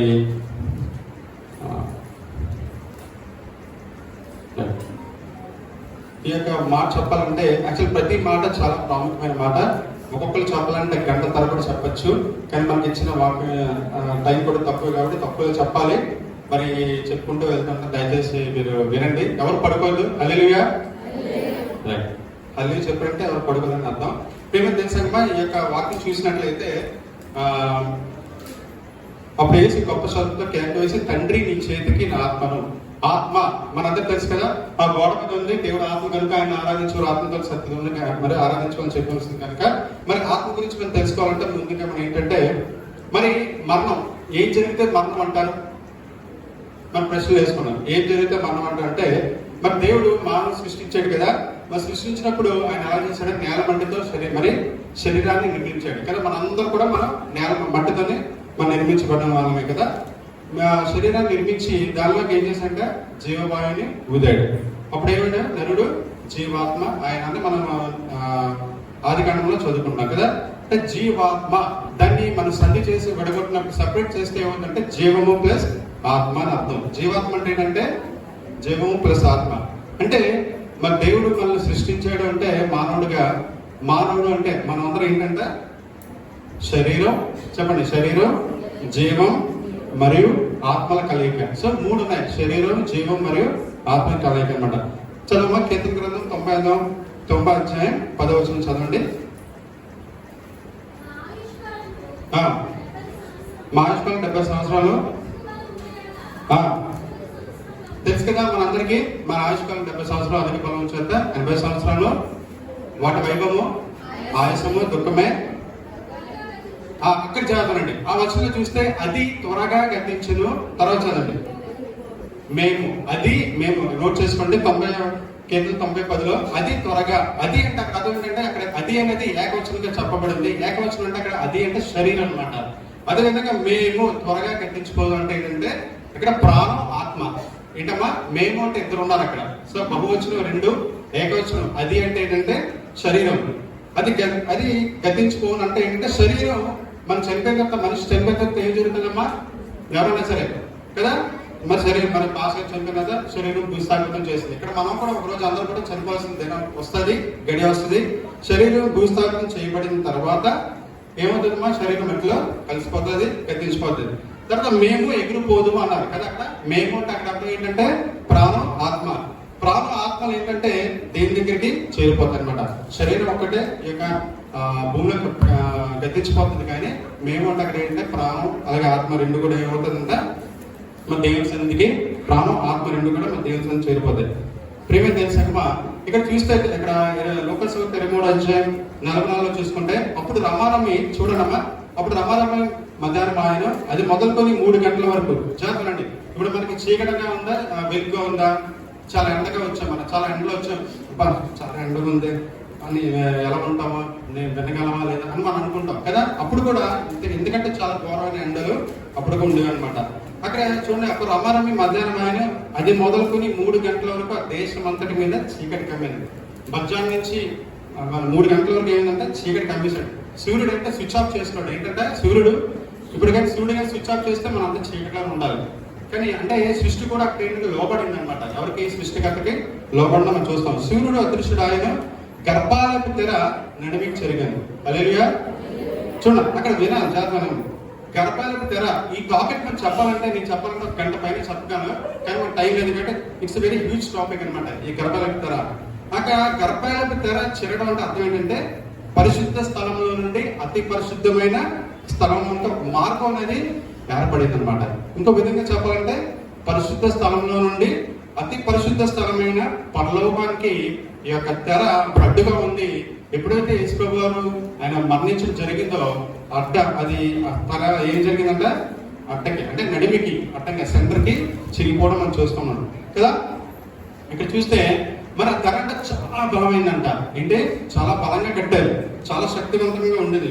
ఆ రోజున మానవుడు కూడా ఎవరు కూడా మరి దాన్ని చేతితో పట్టుకొని అలా కట్ చేయడం కానీ చేయలేని స్థితి అంతే చాలా గట్టిగా బలంగా కట్టారు. కానీ ఏ శక్తి అయితే మరి దాన్ని చిరిగింపు చేసిందంటే కేవలం దైవశక్తి మాత్రమే ఆ తెరను చేస్తే కట్టే the temple of the cutter అంటారు ఇంగ్లీష్ లో. ఆ దైవశక్తి మాత్రమే ఆ యొక్క దేవాలయ తెర అంటే గర్భాలయ తెరని చించేయడం మనం చూస్తున్నాం కదా. మనం ఒక గోడ ఎంత గట్టిగా ఉందనుకున్న గోడ మనకి ఈ గోడ గట్టిగా కొడితే ఇరుగుతుందా? ఇరగదు. చాలా గట్టిగా అంటే సిమెంట్ ఇసుక అన్ని కూడా కలిపి కట్టడం జరిగింది కదా. మరి ఎంత గట్టిగా ఉందనుకుంటామో ఆ తెర కూడా అంత గట్టిగా అల్లబడింది, అలాగే అంత గట్టిగా చేయబడింది. ప్రియమైన దేశంగా కానీ అలాంటి తెర చిరిగిపోయి 2 ముక్కలు అయిందంటే అక్కడ చాలా ఆశ్చర్యం అనమాట. అంటే మానవుడికి అక్కడ మనం చూసుకున్నట్టయితే మానవుడికి మరి దేవునికి మధ్య ఉన్న అడ్డంకులు తొలగిపోయి తెర చెరగడం అంటే మానవుడికి దేవునికి మధ్య ఉన్న అడ్డంకులన్నీ కూడా తొలగిపోవడం చూస్తాం. అలాగే మానవుడికి దేవుడికి మధ్య ఉన్న దూరం కూడా మరి అది తొలగిపోవడం మనం చూస్తుంటాం. ప్రియమైన దేశంగా ఇక్కడ చూస్తే జాగ్రత్తమ్మా అంటే ఎక్కడో యేసుప్రభుని ఎక్కడ వేశారు చెప్పండి? సిలువ ఎక్కడ వేశారు చెప్పండి? యేసుప్రభు సిలువ ఎక్కడ వేశారు? రైట్, కలువరి కొండ మీద వేశారు. అంటే ఆ కలువరి కొండ అంతా కూడా మొత్తం అంతా కపాలంతో నిండిపోయింది. 2 స్కెలిటన్స్ బోన్స్ అన్ని కూడా ఉంటాయి. అలాంటి కొండపైన మరి యేసుప్రభుని సిలువ ఎక్కడో కలువరి కొండపై మరి యేసుప్రభుని సిలువ మరణం జరుగుతుంది కదా. సిలువ మరణం జరుగుతుంది అక్కడ. ఆ కలువరి కొండ నుంచి ఎదురుగా చూస్తే స్ట్రైట్ గా చూస్తే ఒక కిద్రోన్ వాగ్ ఉంటుంది. ఆ కిద్రోన్ వాగ్ అవతల చూస్తే మన మ్యాప్స్ లో బైబిల్ ఎంత మ్యాప్ ఉంటుంది చూడండి. ఆ మ్యాప్ చూసినట్టయితే ఆ కిద్రోన్ వాగ్ దాటిన తర్వాత యెరూషలేము కొండ ఉంది. అంటే యేసుప్రభు మరణం ఎక్కడో జరుగుతుంది. వాగ్ దాటిన తర్వాత యెరూషలేము కొండ పైన ఏముంది చెప్పాలి? యెరూషలేము కొండ పైన ఏముంది? యెరూషలేము కొండ దేవాలయం ఉంది. యెరూషలేము దేవాలయం ఉంది. యెరూషలేము దేవాలయంలో ఇదే స్క్రీన్ అనుకుందాం, ఇది అడ్డంగా చిరిగిపోయింది. యేసుప్రభు మరణం ఎక్కడో దూరంగా జరుగుతుంది. ఇక్కడ యెరూషలేము కొండ మీద యెరూషలేము దేవాలయం మీద అక్కడే జరుగుతుంది. మరి తెర చిరగడం జరుగుతుంది. ప్రియమైన దేవుని సంగమా, అంటే చిరిగిపోవడానికి అట్లా అంత అంతరార్థం ఏంటంటే పరిశుద్ధ స్థలంలో నుండి అతి పరిశుద్ధమైన స్థలంలోకి ఒక వే. సో దేవుడు వచ్చి కూడా ఆయన వే అన్నాడు, నేనే మార్గం సత్యం జీవని చెప్పాడు కదా. అందుకే దేవుడు ఆ తెరను చింపి మరి దేవుడు చూపించాడు. ఆ రోజు తెరను చూపించినప్పటికీ ఆ రోజు ప్రజలు కూడా ఎన్నో రోజులు దేవుడు చూపించాడు. ఇక నేనే దేవుడు, నేనే మనిషి కుమారుడు లోకానికి వచ్చాను, మేము రక్షించడానికి వచ్చాను, ఎన్ని రకాలుగా ఆయన ప్రూఫ్స్ చూపించిన, రుజువులు చూపించినా కూడా అలాంటి ప్రజలు కూడా కళ్ళు తెరవలేదన్నమాట. ఇక్కడ చూసుకుంటే యేసుప్రభు 23:46 చదివాం కదా. ఏం చదివాడు? 23:46లో అప్పుడు యేసు గొప్ప శబ్దంతో కేక వేసి, తండ్రి నీ చేతికి నా ఆత్మను అప్పగించున్నాడు. చూడమ్మా ప్రియమైన దేవుని సంగమా, అక్కడ చూస్తే యేసుప్రభు మాట తండ్రి నీ చేతికి చెప్పాలి, నా ఆత్మను అప్పగిస్తున్నాడు అంటే ఆ మాట యేసుప్రభు పలక దేవుడితో, తండ్రి నీ చేతికి నా ఆత్మను ఇస్తున్నానని చెప్పాలా? అవసరమా అని ఆలోచిస్తే ఆ మాట అనకపోతే దేవుడి సంఘంలోకి ఆత్మ వెళ్ళదా? ప్రియమైన దేవుని సంగమా, అందుకే బైబిల్ గ్రంథంలో చెప్పింది, మనకు ఆత్మల తండ్రి ఎవరు? మన ఆత్మలకి తండ్రి ఎవరు? పరలోకపు తండ్రి. హల్లెలూయా. అంటే మనందరం ఆత్మలను ఆయనే మనం చూస్తుంటాడు కదా. మనందరం ఎవరండి? మనందరం ఎవరు? మనందరూ కూడా మనకు ఆత్మలు అన్నమాట కదా. ఆత్మని మనందరినీ ఈ లోకానికి దేవుడు ఏం చేశాడంట? శరీరాలకి పంపించినటువంటి దేవునికి మనని శరీరానికి, మనకు అందరి శరీరాలు ఆత్మ ఉంది. ఎందుకు పంపించాడు? నువ్వు దేవుడి కోసం కష్టపడతావని, దేవుడి కోసం నువ్వు అనేకమైన గొప్ప కార్యాలు చేస్తావని, దేవుడి ఎందుకు భయభక్తులకి జీవిస్తావని, యథార్థంగా జీవిస్తావని, నమ్మకంగా జీవిస్తావని దేవుడు తన ఆత్మ మీ యొక్క శరీరాలు, మనందరి శరీరాలకు పంపించాడు. మనకు ఆత్మ ఎలా ఉండాలంటే నిష్కల్మషంగా ఉండాలి. మా డాగు కానీ, మచ్చ కానీ, పాపం కానీ ఏం ఉండకుండా మళ్ళీ మనం ఏం చేయాలి? దేవుడి ఇచ్చిన ఆత్మను మళ్ళీ ఎలా చేయాలి? మనం పాపం లేని ఆత్మగా ఆయన మళ్ళీ మనం ఏం చేయాలి? తిరిగి మనం ఇచ్చేయాలి, దేవుడికి ఇచ్చేయాలి. దేవుడు మనకి ఇచ్చాడు, తిరిగి మళ్ళీ మనం అక్కడ ఆయనకి అప్పగించుకోవాలి. అందుకే యేసుప్రభు కూడా ఏం చేశారట? తండ్రి నీ చేతికి నా ఆత్మను అప్పగించాడు. ఆయన కంప్లీట్ గా ఆయన ఈ లోపల 33.5 సంవత్సరాలు జీవించినప్పటికీ ఆయన 3.5 సంవత్సరాలు చాలా అద్భుతంగా చేశాడు. నేను అనుకుంటా అంటే 3.5 సంవత్సరాల్లో నాకు తెలిసి 30 years ఆయన గొప్ప సువార్త ప్రకటించాడు అనుకుంటున్నాను నేనైతే. ప్రియమైన దేవుని సంగమా, అలాగే 2 కొరింథీయులకు రాసిన 2వ పత్రిక 7వ అధ్యాయం 1వ వచనం చూసినట్టయితే, ప్రియులారా ఇక్కడ చదువుతున్నామా, ప్రియులారా మనకు ఈ వాగ్దానము ఉంది కనుక దేవుని భయముతో పరిశుద్ధతను సంపూర్తి చేసుకొనుచు శరీరమునకును ఆత్మకును కలిగిన సమస్త కలశం నుండి మనల్ని పవిత్రంగా చేసుకుందాం. హల్లెలూయా. అంటే మనం ఏం చేయాలంట? ఎలా ఉండాలంటే మన ఆత్మలాగా ఉండాలి, కల్మషం లేని ఆత్మ ఉండాలి. మన ఆత్మలాగా ఉండాలి, కపటం లేని ఆత్మగా ఉండాలి. ఇక్కడ చెప్తున్నాడు, మీరు దేవుని భయంతో పరిశుద్ధతను సంపూర్తి చేసుకోవాలి. మనం పరిశుద్ధంగా జీవించాలి. మనం లోకంలో మనకి ఇచ్చిన ఆయుష్ని మనం సంపూర్తిగా పూర్తి చేసుకుని, మన దేవా మీ ఇచ్చారు నాకు ఆయుష్, ఇక మళ్ళీ తిరిగి ఇచ్చేస్తాను ప్రభా అని మనం అటువంటి నిరీక్షణ కలిగి ఉండాలి. ప్రియమైన దేవుని సంగమా, ఎవరైతే ఆత్మలో కపటం లేని వారు ఉంటారో వాళ్ళు చాలా ధన్యులు. తర్వాత ఇక్కడ కూడా చెప్తున్నాడు, చాలా మంది చచ్చిపోతారు కొంత సమయంలో. దేవుడు డాక్టర్స్ చెప్తారు, కొంత సమయంలో కొన్ని రోజుల్లో చచ్చిపోతాం, లేదా 1 గంటలో చచ్చిపోతాం, ఒక 5 నిమిషాల్లో చచ్చిపోతానని బంధువులకి తెలియజేస్తుంటారు కదా. అక్కడ మాకు కూడా అలా తెలియజేయడం జరిగింది. హాస్పిటల్ జాయిన్ చేసినప్పుడు ఒక విధంగా చాలా నిరుత్సాహపడినప్పటికీ మా సంఘం అంతా కలిసి ప్రార్థన చేశారు. దేవుడు అయినా అలాగే ఆయుష్ పెంచుకుంటూ వెళ్ళారు. కానీ దేవుడి చిత్తం కాదు, మరి దేవుడు ఆయన త్వరగా తీసుకోవాలన్నారు.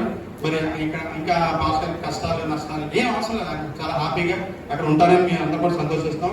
ఇంకా తెలుసా మనం కూడా చచ్చిపోయిన సమయంలో మనం ఏమైనా మాట్లాడాలి తెలుసా? తండ్రి నీ చేతికి నా ఆత్మను అప్పగించుకుంటున్నాను. చాలా మంది ఏం చేస్తారు చచ్చిపోయిన తర్వాత? మనకి అందరికి తెలిసిందే, మనకు సాటిస్ఫాక్షన్ కోసం ఏం చేస్తాం? పువ్వులు చల్లుతాం, అన్ని మనకు తెలిసిన సెంట్లు కొడతాం, మనకి జరిగిన అన్ని కూడా అందరు కూడా అలాగే కదా. మరి చక్కగా తయారు చేస్తాం, సమాధానం అన్ని చేస్తాం. కానీ ఇవన్నీ కూడా అవసరం లేదని తెలియజేస్తా ఉన్నాం. ప్రీమియం సంఘం అవన్నీ కూడా పూర్వీకుల నుండి వచ్చిన ఆచారమే కానీ మరి ఇది ఇంత మాత్రం మనకి ఉపయోగకరంగా లేదు. కానీ మనం ఏమనాలో తెలుసా? మనందరూ కూడా ఏమనాలి? తండ్రి ఈ చేతికి ఆత్మను అప్పగిస్తున్నాను అంటే మనందరికీ యేసుప్రభు అంట ఆయన ఒక రోల్ మోడల్ గా ఒక మాదిరి నుంచి పోయాడు, చూపించాడు. Is role model.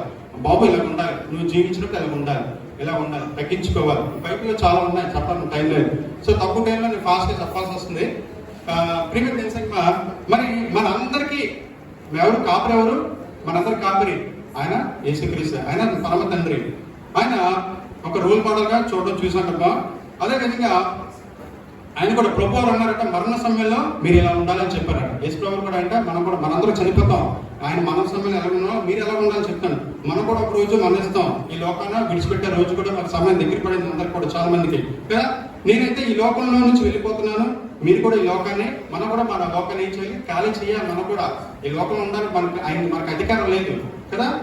మరి ఏదో ఒక రోజు వస్తుంది, అది కూడా మీరు ఏం చేయాలంట, ఆ రోజు మీరు కూడా మరి తండ్రి సన్నిధితో ఎలాగే మాట్లాడాలి. ఒక రోజు వస్తుంది, నీ మరణ గడియలు, నీకు చివరి గడియలు దగ్గరకు వస్తున్నప్పుడు నువ్వు దేవుడితో మాట్లాడాలి. ప్రభా, నేను ఈ లోకంలో ఎంత పరిచయం చేశాను, ప్రభా నేను ఎంత ఆనందంగా ఉన్నాను, ఎంత సంతోషంగా ఉన్నాను, మీ చర్చికి ప్రతి వారం వస్తున్నాను, ఎన్నో ప్రార్థన చేస్తాను, ఎన్నో పాటలు పాడుతున్నాను, చాలా నమ్మకంగా ఉన్నాను, అందరినీ అనేకమైన ఆత్మ రక్షించాను అని నీకు నిరీక్షణ ఉంటే తప్పకుండా నువ్వు నీ అక్కడ ఆత్మను అప్పగించుకుంటే ఆయన చాలా సంతోషపడతాడు. ప్రియమైన తెలుసమ్మా. అలాగే ప్రభా ఇంకా చెప్పుకోవాలి మనం, నేను పవిత్రంగా ఉన్నాను, నిర్దోషిగా ఉన్నాను, ఇలా చాలా పాయింట్లు రాశాను, యథార్థంగా ఉన్నాను, కప్పలు లేని వాడుకున్నాను తండ్రి, నన్ను అంగీకరించి ప్రభా అని మనం ప్రార్థన చేయాలి. మన ఇప్పుడంటే నీవు పుట్టినప్పటి నుంచి చనిపోయిన వరకు నీకు తెలిసిపోతుంది, నీకు నీ ఆరోగ్య పట్టో లేకపోతే దేని పట్టో నీకు తెలుసు. చివరి గడికి వచ్చినప్పుడు నువ్వు ఏం చెప్పాలి దేవునితో, ఏం చెప్పాలమ్మా, తండ్రి నీ చేతికి. ఇందాక చెప్పాను కదా. సో మానవ అంటే శరీరం, ఆత్మ, ప్రాణం కదా. ఈ యొక్క శరీరం అనేది భూమిలో కలిసిపోయి గతించిపోతుంది. మేము అక్కడ రాశారు 90 అది మటుకు దేవుని దగ్గర సంధి వెళ్ళిపోతూ ఉంటారు. ప్రియమైన సినిమా. అలాగే అపోస్తలుల కార్యం 7వ అధ్యాయం 59 చూసినట్టయితే స్టెఫెన్ అక్కడ చూసినట్టే స్టెఫెన్ చచ్చిపోతే ఏమన్నాడు తెలుసా, అక్కడ చదువుతాడు చూడండి. ప్రభుని గురించి మొరపెట్టించు, యేసు ప్రభువా ఏమన్నాడంట, యేసు ప్రభువా నా ఆత్మను చేర్చుకోమని స్టెఫెన్ పలుకుచుండగా అక్కడ కూడా అన్నాడు యేసు. అక్కడ స్టెఫెన్ కూడా నా మరణి గడియలు సమీపమయ్యి ఈ లోకాన్ని విడిచిపెట్టే సమయం గడిచే అక్కడ స్టెఫెన్ వాళ్ళతో సంభాషిస్తుంటాడు. నాకు చదివితే అందరూ కూడా వాళ్ళు తీసి కొడతారు, ఊరు వెలుపలికి అలా కొట్టుకుంటూ వెళ్తారు. ఎవరిని, స్టెఫెన్. మీరు చదవండి బైబిల్లో. ఆ వెలుపలికి తీసుకెళ్ళిన తర్వాత ఏమవుతుందంట, అక్కడ పెద్ద రాళ్ళు తీసుకొని ఆయన మీద విసిరి చంపుతారు కదా. అక్కడ యేసు ప్రభువా నా మరణి గడియలు సమీపమయ్యి ఈ లోకాన్ని విడిచిపెట్టే గడియలు మాకు సమీపమయ్యి నేను వెళ్ళిపోతున్నాను, సమయం ఆసనమైంది, నేను వెళ్ళిపోయే మరి టైం అయిపోయింది, చాలా ఆసనమైంది, నా ఆత్మ చేర్చుకో ప్రభువా అని స్టెఫెన్ కూడా ఏంటంట చాలా సార్లు చేశాడు. మీలాగే మళ్ళాగే అందరిలాగా ఆయన కూడా ఎంతో గొప్ప కార్యాలు చేశాడు, ఎన్నో ప్రార్థన చేశాడు, ఎంతమంది సువార్త ప్రకటించాడు యేసు ప్రభువు లాగా. ఆయన కూడా ఏంటంటే ఆఖరి నిమిషంలో కూడా ప్రభా నా ఆత్మ నన్ను చేర్చుకో ప్రభా అని చెప్పాడు. ప్రియమైన దేశంగా ఈ యొక్క 7 మాటలు చాలా ఎంతో పరమార్థం ఉంది. అలాగే 1వ మాట నుంచి 6వ మాట కూడా చాలా లోతైన జ్ఞానం ఉంది. ప్రియమైన దేశంగా అందుకే మనం ఏం చేయాలంటే మన ఆఖరి గడియ వస్తున్నప్పుడు తండ్రి నీ చేతికి నా ఆత్మ అర్పించని చెప్పాలి. అలాగే 1 పేతురు 2:20 చూసినట్టయితే జాగ్రత్తమ్మా. 1 పేతురు 2:20 చూడండి. తప్పిదములకై ఈ జాగ్రత్తలు, తప్పిదములకై దెబ్బలు తిన్నప్పుడు మీరు సహించినట్ల మీకేమి గర్వం, మీరు తప్పులు చేశారు, పాపాలు చేశారు, మీరు దెబ్బలు పడాలి, మీకు శిక్ష పడాలి అని దేవుడు చెప్తున్నాడు. మీకేమి గర్వం? అయితే నువ్వు గొప్ప కార్యం చేసావు, ఉపకారం చేసావు, అవతల ఉపకారం చేసావు, మేలు చేసావు, మంచి చేసావు, మేలు చేసి బాధపడినప్పుడు మీరు సహించని ఎడల అది దేవునికి హితమగును. సహించిన ఎడల అది మీరు చేసి దెబ్బలు తింటే చాలా సంతోషిస్తాడు దేవుడు. ఇందుకు మీరు పిలువబడితిరి. అలాగే 21వ వచనంలో కూడా చూస్తే క్రీస్తు కూడా మీ కొరకు బాధపడి మీరు తన అడుగుజాడలన్నీ నడుచుకున్నట్లు మీకు మాదిరి ఉంచిపోయాను. హల్లెలూయా. చూడండి, క్రీస్తు కూడా మీకోసం బాధపడ్డాడు. ఆయన బాధపడాల్సిన అవసరం ఏముంది? ఆయన దేవుడు కురుపాసన కూర్చొని కోట్ల దేవతలు ప్రతిరోజు పరిశుద్ధుడు పరిశుద్ధుడు పరిశుద్ధుడు.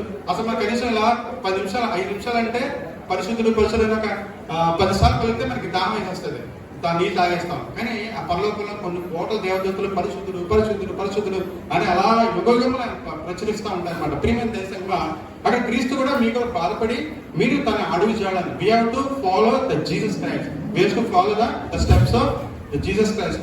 తన అడుగు జాడలను నడుచుకున్నట్లు మీకు మారించిపోయారు. చూసారా, అతను ఏంటంటే ఒక రోల్ మోడల్ గా చూపించలేరు. ఎవరు? యేసు ప్రభువు. ఒక మీరు ఎలా నడుచుకోవాలని చెప్తున్నాడు, ఆయనను పోలి నడుచుకోవాలి. ఎలా నడుచుకోవాలి? ఆయన చేసిన కార్యాలు నడుచుకోవాలి. ఆయన ఎలాంటి క్రియలు చేశాడు, ఆయన యొక్క నీతిని మనం చూసుకోవాలి, ఆయన యథార్థతను మనం చూసి నడవాలి, ఆయన పడిన కష్టాన్ని మనం చూసి నడవాలి. దీని ఏదో ఇక్కడ అందరూ కూర్చొని నిల్చొని మైకల్లో చెప్తే కాదు, అది నిజంగా మనం చేస్తే మనకి అర్థమవుతుంది. ప్రియమైన దేశమా అంటే ఏంటంటే ఆయన మనకు మాదిరి నుంచి పోయాడు కాబట్టి మనం ఏంటంటే ఆయన అడిగి చూడాలని మనం నడుచుకుని వెళ్ళాలి. అలాగే 2 పేతురు రాసిన 2వ పత్రిక 2వ అధ్యాయం 25వ వచనం చూస్తే జాగ్రత్త, మీరు గొర్రెల వల్ల దారి తప్పిపోతురి కానీ ఇప్పుడు మీ ఆత్మలో కాపరియు అధ్యక్షుడైన ఆయన వైపునకు మళ్ళీ ఉన్నారు. హల్లెలూయా. చూడండి, మీరు ఎన్నో పాపాలు చేసి గొర్రెలను దారి తప్పిపోయారు. మీ లైఫ్లో ఎన్నో తప్పులు చేస్తారు, ఎన్నో తప్పిపోయారు, దేవుడి నుంచి దూరంగా వెళ్ళిపోయారు. కానీ దేవుడు చెప్తున్నాడు, కానీ ఇప్పుడు మీ ఆత్మల కాపరియు, మన ఆత్మల కాపరి, హల్లెలూయా, మన ఆత్మల కాపరి. కాపేవాడు ఎవరు? కాచేవాడు ఎవరు? పరలోకపు తండ్రి కదా, ఆయన పరమ తండ్రి. అధ్యక్షుడైన ఆయన వైపునకు మళ్ళీ ఉన్నారు. అంటే దీన్ని బట్టి ఆయన శరీరం కాపరా, ఆత్మల కాపరా? చెప్పండి. ఆత్మల కాపరి. మీ ఆత్మ జాగ్రత్తగా దేవుని సన్నిధికి వెళ్ళాలంటే నువ్వేం చేయాలి? నేనేం చేయాలి?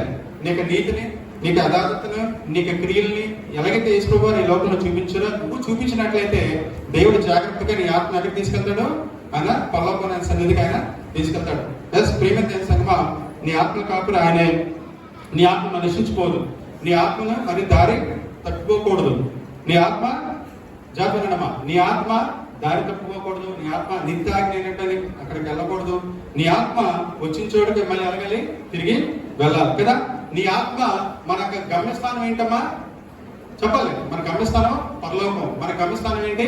నిత్య జీవునికి మళ్ళీ తిరిగి ఆ గూటికి చేరాలి. అందుకే మన ఆత్మ కాపురైనా అధ్యక్షుడైనా మరి ఆయన వైపున మళ్ళీ అలాగే 2 Pétరు 4:19 చూస్తే, కాబట్టి చదువుతాను చూడమ్మా, దేవుని చిత్త ప్రకారం బాధపడేవారు సత్ప్రవర్తన గలవారై నమ్మకమైన సృష్టికర్తకు తమ ఆత్మను అప్పగించుకొనవలెను. ఏంటంటే మనం ఏం చేయాలి? నమ్మకమైన సృష్టికర్త మనకు ఆత్మ ఏం చేయాలి? అప్పగించుకోవాలి. నువ్వేదా చక్కగా కూర్చుంటున్నా, తింటున్నా, ఇది కాదు, అని దేవుడే పెట్టాడు. మనం తిరిగి నీ గూటికి వెళ్ళిపోవాలి, అక్కడికి వెళ్ళి పరలోకంకి వెళ్ళిపోవాలి. అవును ప్రభా, నేను నా ఆత్మనికి అప్పగిస్తాను.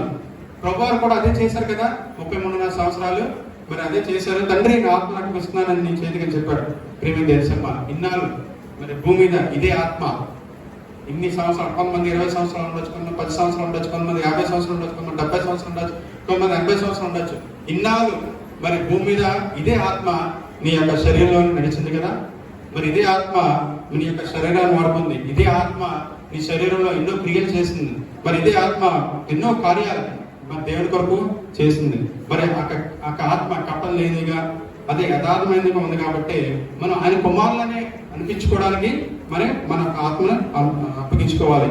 మరి మన ఆత్మను ఎందుకు అప్పగించుకోవాలంటే, ఎలా అప్పగించుకోవాలి? చాలా జాగ్రత్తగా, చాలా కేర్ఫుల్గా అప్పగించుకోవాలి కదా. అంటే మన ఆత్మ ఎలా ఉండాలి? మచ్చలేనిదిగా, డాగులేనిదిగా, మరి ఎలాగా అపవిత్రమైనదిగా, దోషం కలిగినదిగా మరి అలాగే అప్పగించుకుంటే మరి అన్ని కూడా పరలోక సన్నిధికి చేరగలవా? చేరం. ఎందుకంటే మన ఆత్మల కాపరి ఎవరు? ఆయన పరిశుద్ధుడు కనుక మనం కూడా మన ఆత్మను అప్పగించుకోవాలి. మీరు అందుకే దేవుడు చెప్పాడు, లాస్ట్ నిమిషం చెప్పేసి ముగిస్తున్నాను, మీరు పరిశుద్ధులగుటకే దేవుని చిత్తము. హల్లెలూయా. మీరు పరిశుద్ధులగుటకే దేవుని చిత్తం. ఆయనకు చిత్తం ఏంటంటే మనందరికీ పరిశుద్ధులుగా ఉండాలని. అందుకని మనకు లైఫ్ లో, మనకి జీవితంలో చిట్ట ఘట్టం ఏంటంటే మన ఆత్మ అప్పగించుకోవాలి. జాగ్రత్త. ఎప్పుడైనా మీకు మరణ గడియలు, చనిపోతున్నాము, కొన్ని గంటల్లో, కొన్ని నిమిషాల్లో చనిపోతున్నాం అని మీకు అనిపించినప్పుడు, that is the last life in your that is lost stage in your life. అక్కడ ఆత్మను అప్పించుకుని ఘట్టం అనమాట. మనకు తెలిసిపోతుంది, అరే నేను చనిపోతున్నాను ప్రభా, అలా వెళ్ళిపోతున్నాను అని నాకు అర్థమైపోయింది. అప్పుడు ఏం చేయాలంట?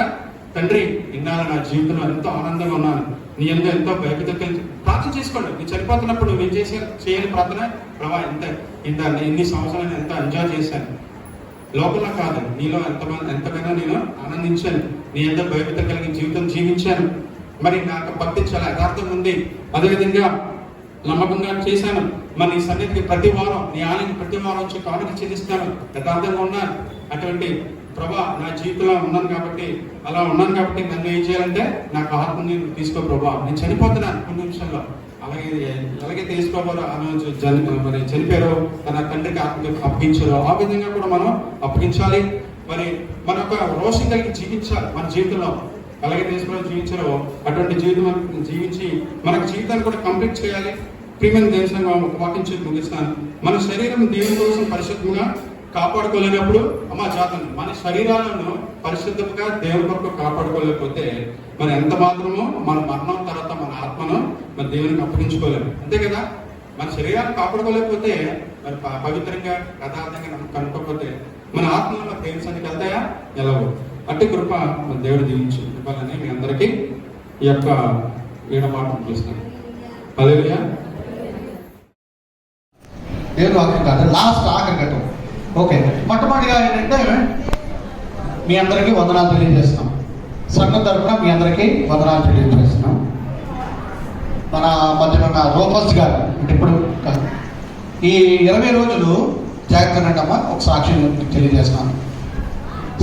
సంఘ కాపరి గారు మొట్టమొదటిసారి ఇన్ని సంవత్సరాల్లో మొట్టమొదటిసారి 40 దినాల ఉపవాసాన్ని ఆయన బ్రేక్ చేశారు. ఎందుకంటే ఆరోగ్య దృష్టిలో పెట్టుకొని ఆయన 20 రోజులకి కుదించారు. దాని ద్వారా ఏం జరిగిందో మీ అందరికీ తెలుసు. ఎందుకంటే ఆయన చిత్తం బయలుపరచబడింది. అలాగే చెప్పండి, తెలిసింది. ప్రియమైన దేశంగా ఈ 20 రోజుల్లో వచ్చిన ప్రతి ఒక్కరు మొట్టమొదటిగా ఏంటంటే అందరికంటే పెద్దవారు రూపస్ గారు, అలాగే దేవప్రసాద్ గారు, 7 మాటలు మాట్లాడిన ఫిలిప్ గారు, అలాగే పరమ లాంటి ప్రసన్న కుమార్ గారు, ప్రభుదాస్ గారు, ప్రిన్స్ సాగర్ గారు, ప్రవీణ్ సాగర్ గారికి అందరికీ వందనాలు తెలియజేస్తున్నాం. అందరూ ఒకసారి గట్టిగా చెప్పగలుగుతాం. అన్నిటికన్నా ఇంత చక్కగా కార్యక్రమం జరిపించిన మీ అందరూ కూడా వందనాలు తెలియజేస్తున్నాం. అందరూ చెప్పగలుగుతాం. ఎందుకంటే మీ సహకారం అయితే మేము ముందుకెళ్ళాలి. అది దేవుడి మాట నీళ్ళు కాదా.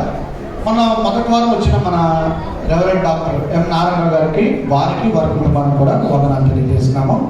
నిన్న సాయంకాలం రూపస్ గారు మనకి ప్రభుత్వ భోజనం ఇచ్చారు. వారిని, వారి కుటుంబాన్ని కూడా దీవించాల్సింది కదా.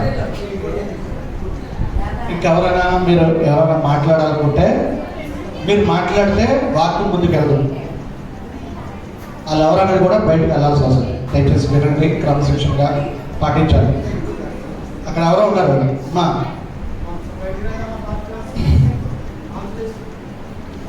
యేసుప్రభు వారు 7 మాటలు మాట్లాడారు కదా, సిలువ మీద 7 మాటలు మాట్లాడారు. అంతా అయిపోయింది.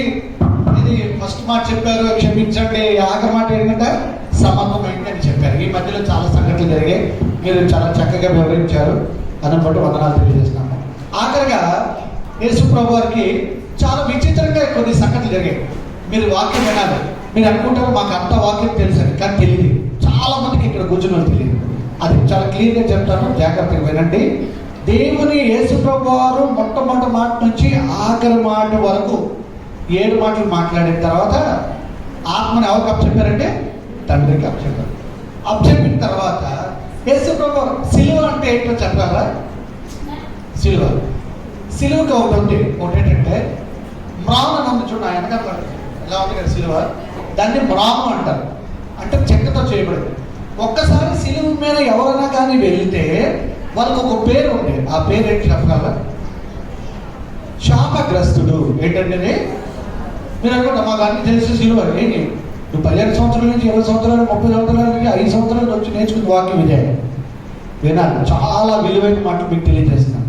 యేసుప్రభు సిలువ మీద అంటే మ్రాను మీద ఎవరైతే ఉన్నారో ఆ మ్రాను ఏమంటారంటే, సిలువ మీద ఎవరైతే వేయబడతారో వాళ్ళు ఏమంటారు? శాపగ్రస్తులు అంటారు. చూడండి, దేవుని వాక్యంలో రాయబడింది ఏంటంటే సిలువ మీద ఎవరైనా కానీ ఉంటే ఒక రూల్ ఉంది. రూల్ ఏంటి? కాళ్ళు చేతులు విరగొట్టాలి. అమ్మ ఇక్కడ కూర్చున్నారు, వింటున్నారా మీరు? సిలువ అంటే ఏంటి? యేసుప్రభుకి సిలువ వేసి మోకాలకి కాళ్ళ దగ్గర ఇక్కడ మేకలేసి 2 చేతులు మేకలేస్తారు మీరు అనుకుంటారు కదా. కాదు, సిలువ మీద అయిపోయిన తర్వాత చనిపోయిన తర్వాత కింద దీన్ని చేంజ్ చేస్తారంటే కాళ్ళు చేతులు విరగొట్టాలి. అది రూల్ అనమాట. యూదుల ఆచారం ప్రకారం, రోమిల ఆచారం ప్రకారం. కానీ యేసుప్రభు వారు ఒక కాళ్ళు కానీ చెయ్యి కానీ దుమ్ము కానీ ఏమి విరగొట్టబడలేదు. హల్లెలూయా చెప్పండి అందరూ. లేఖనాలు నెరవేర్పడ్డాయి. అయితే జాగ్రత్తమ్మా. ఇప్పుడు అంటే నాకు వచ్చిన జ్ఞానంతో నేను చెప్తున్నాను, దేవుడు ఇచ్చిన జ్ఞానంతో చెప్తున్నాను. యేసుప్రభు వారు సిలువ నుంచి ఆచారం ప్రకారం రోమిలు అలాగే యూదుల ప్రకారం యేసుప్రభు కింద దించిన తర్వాత కాళ్ళు చేతులు ఎరగొట్టాలి రూల్ ప్రకారం. ఈ లోపల ఒక సంఘటన జరిగింది. ఏంటంటే అక్కడంతా చీకటి అయిపోయింది. మొత్తం చీకటి అంతా అయిపోయిన తర్వాత యేసుప్రభుని ఇంకా తెచ్చలేదు. కరెక్ట్గా ఎన్ని గంటలకు యేసుప్రభు సిలువ వేశారు చెప్పగలరా? ఇక్కడ కూర్చున్నారు. కరెక్ట్ 9 గంటలకి సిలువ వేశారు. చెప్తాను వినండి. రాత్రి మనకి ఇప్పుడు ఇంతమంది పెద్దవాళ్ళు ఉన్నారు, చాలా మంది చదువుకున్న పెద్ద పెద్ద పోస్టుల్లో చేసి వెళ్తున్నారు కదా. మీరు కూడా చాలాసార్లు కొంతమంది కోట్ల చుట్టూ తిరిగారు.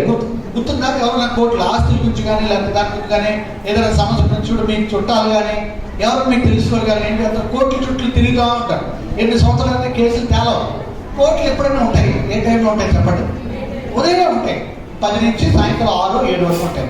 కానీ మొట్టమొదటిగా యేసు ప్రభువాన్ని ఆయన శిక్షించిన తర్వాత, ఆయన బంధించిన తర్వాత మనమే అమ్మేసుకున్నాం కదా, ఆ కోర్టులు రాత్రి పని చేసేయండి.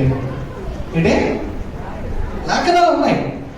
ఆ కోర్టులు ఎవరంటే కోర్టు హేరోదు రాజు, పిలాతు వాళ్ళే. మీ ఇష్టం, యేసుప్రభు నేరుగా చేసుకోండి. ఎంత ఘోరమైన పరిస్థితి అంటే ప్రపంచంలో ఏ కోర్టు కూడా రాత్రి పని చేయదు. పనిచేసినా కొంతవరకే ఉంటుంది, కానీ రాత్రంతా ఉదయం వరకు కోర్టు ఉండేది ఒక్క యేసుప్రభు చనిపోయినప్పుడు. అలా చెప్పండి మీరు.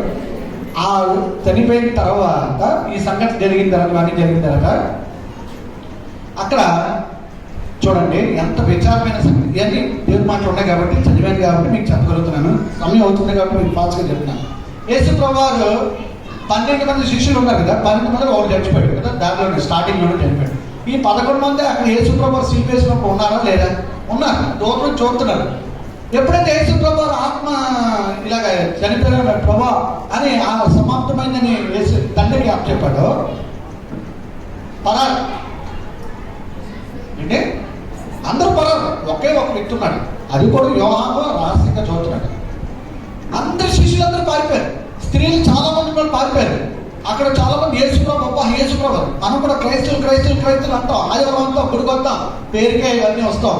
నాతో సహకారం చెప్తున్నాం, ఉత్తరకే ఆరాధన ఏ ఉండదు. ఎవరికి హృదయ విషయం, అమ్మో నేను గుడికి వెళ్ళాలి, టైంకి వెళ్ళాలి, టైంకి నేను పాటలు పాడాలి, టైంకి నేను వాయించాలి, టైంకి నేను శుద్ధించాలి. అంతమందికి పాటలు పాడడం మీకు ఇచ్చారు, కానీ మీరు పాటలు పాడడం రాదు. వాక్యం చెప్పడానికి చదవమంటే వాక్యం చదవలేరు. ప్రార్థన నుంచి వచ్చి చేయమంటే ఇంట్లో ప్రార్థన చేస్తారు, ఎక్కడ చేయలేరు. ప్రిపేర్ చేస్తారు. నేను విమర్శించడం కాదు, దేవుడు మనకి ఇన్ని టాలెంట్స్ ఇచ్చినప్పుడు మనం ఎందుకు ఉపయోగించుకోకూడదు? పెద్ద సంఘాలు మిమ్మల్ని రానివ్వరు, ఎక్కడా కూడా రానివ్వరు. ఇలాంటి చిన్న సంఘాలను నేర్చుకోవాలి. అలాగే చెప్పండి అందరూ. మీరు చాలా వరకు ప్రార్థనా పనులు అయ్యారు. ఎందుకు?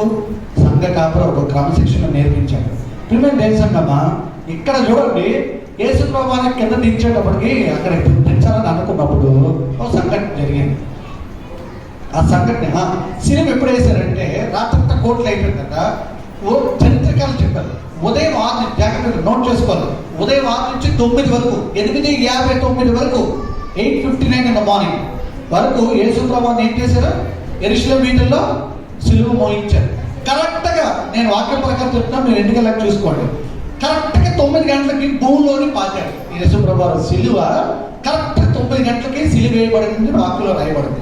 9 o'clockకి భూమిలో పాతారు. అప్పుడు దాకా భూమిలో పాతలేదు. ఆయన వీధిలో తిప్పారు. అన్ని తిప్పిన తర్వాత ప్రతి తిరిగి కొరడాలతో కొట్టి, ఒకటి తక్కువ 39 కొరడాలతో కొట్టి అని చేసి తీసుకొచ్చారు. మేకలేసి కరెక్ట్ 9 గంటలు. 9 నుంచి ఎన్ని గంటల వరకు, ఎన్ని గంటల సిలువ మీద ఉన్నారంటే 6 గంటల సిలువ మీద ఉన్నారు. 9 నుంచి 12 వరకు ఒక సంఘటన జరిగింది. ఏంటంటే సార్, ఏంటండి వెళుతూ ఉంది. కరెక్ట్గా జాగ్రత్తగా ఉంటాను. నేను ఆధారాలతో సహా చెప్తున్నా, వాక్యంలో ఉన్నది. 9 నుంచి 12 వరకు వెళ్తుంది. కరెక్ట్ 12 o'clock అయ్యేసరికి 12 నుంచి 3 గంటల వరకు వెళ్తురు ఆగిపోయింది. చీకటి కంపెనీ రాయబడింది. మత్తయి సువార్త, మార్కు, లూకాసు అన్నింటిలో కూడా రాయబడింది. ప్రియమైన చూడండి, 12 వరకు చక్కగా ఎండ ఫుల్. ఇప్పుడు కూడా మనకు బాగా కొంచెం వాతావరణం బాగుంది కాబట్టి లాస్ట్ ఇయర్ అయితే మొక్కపోయాం కదా బాగా.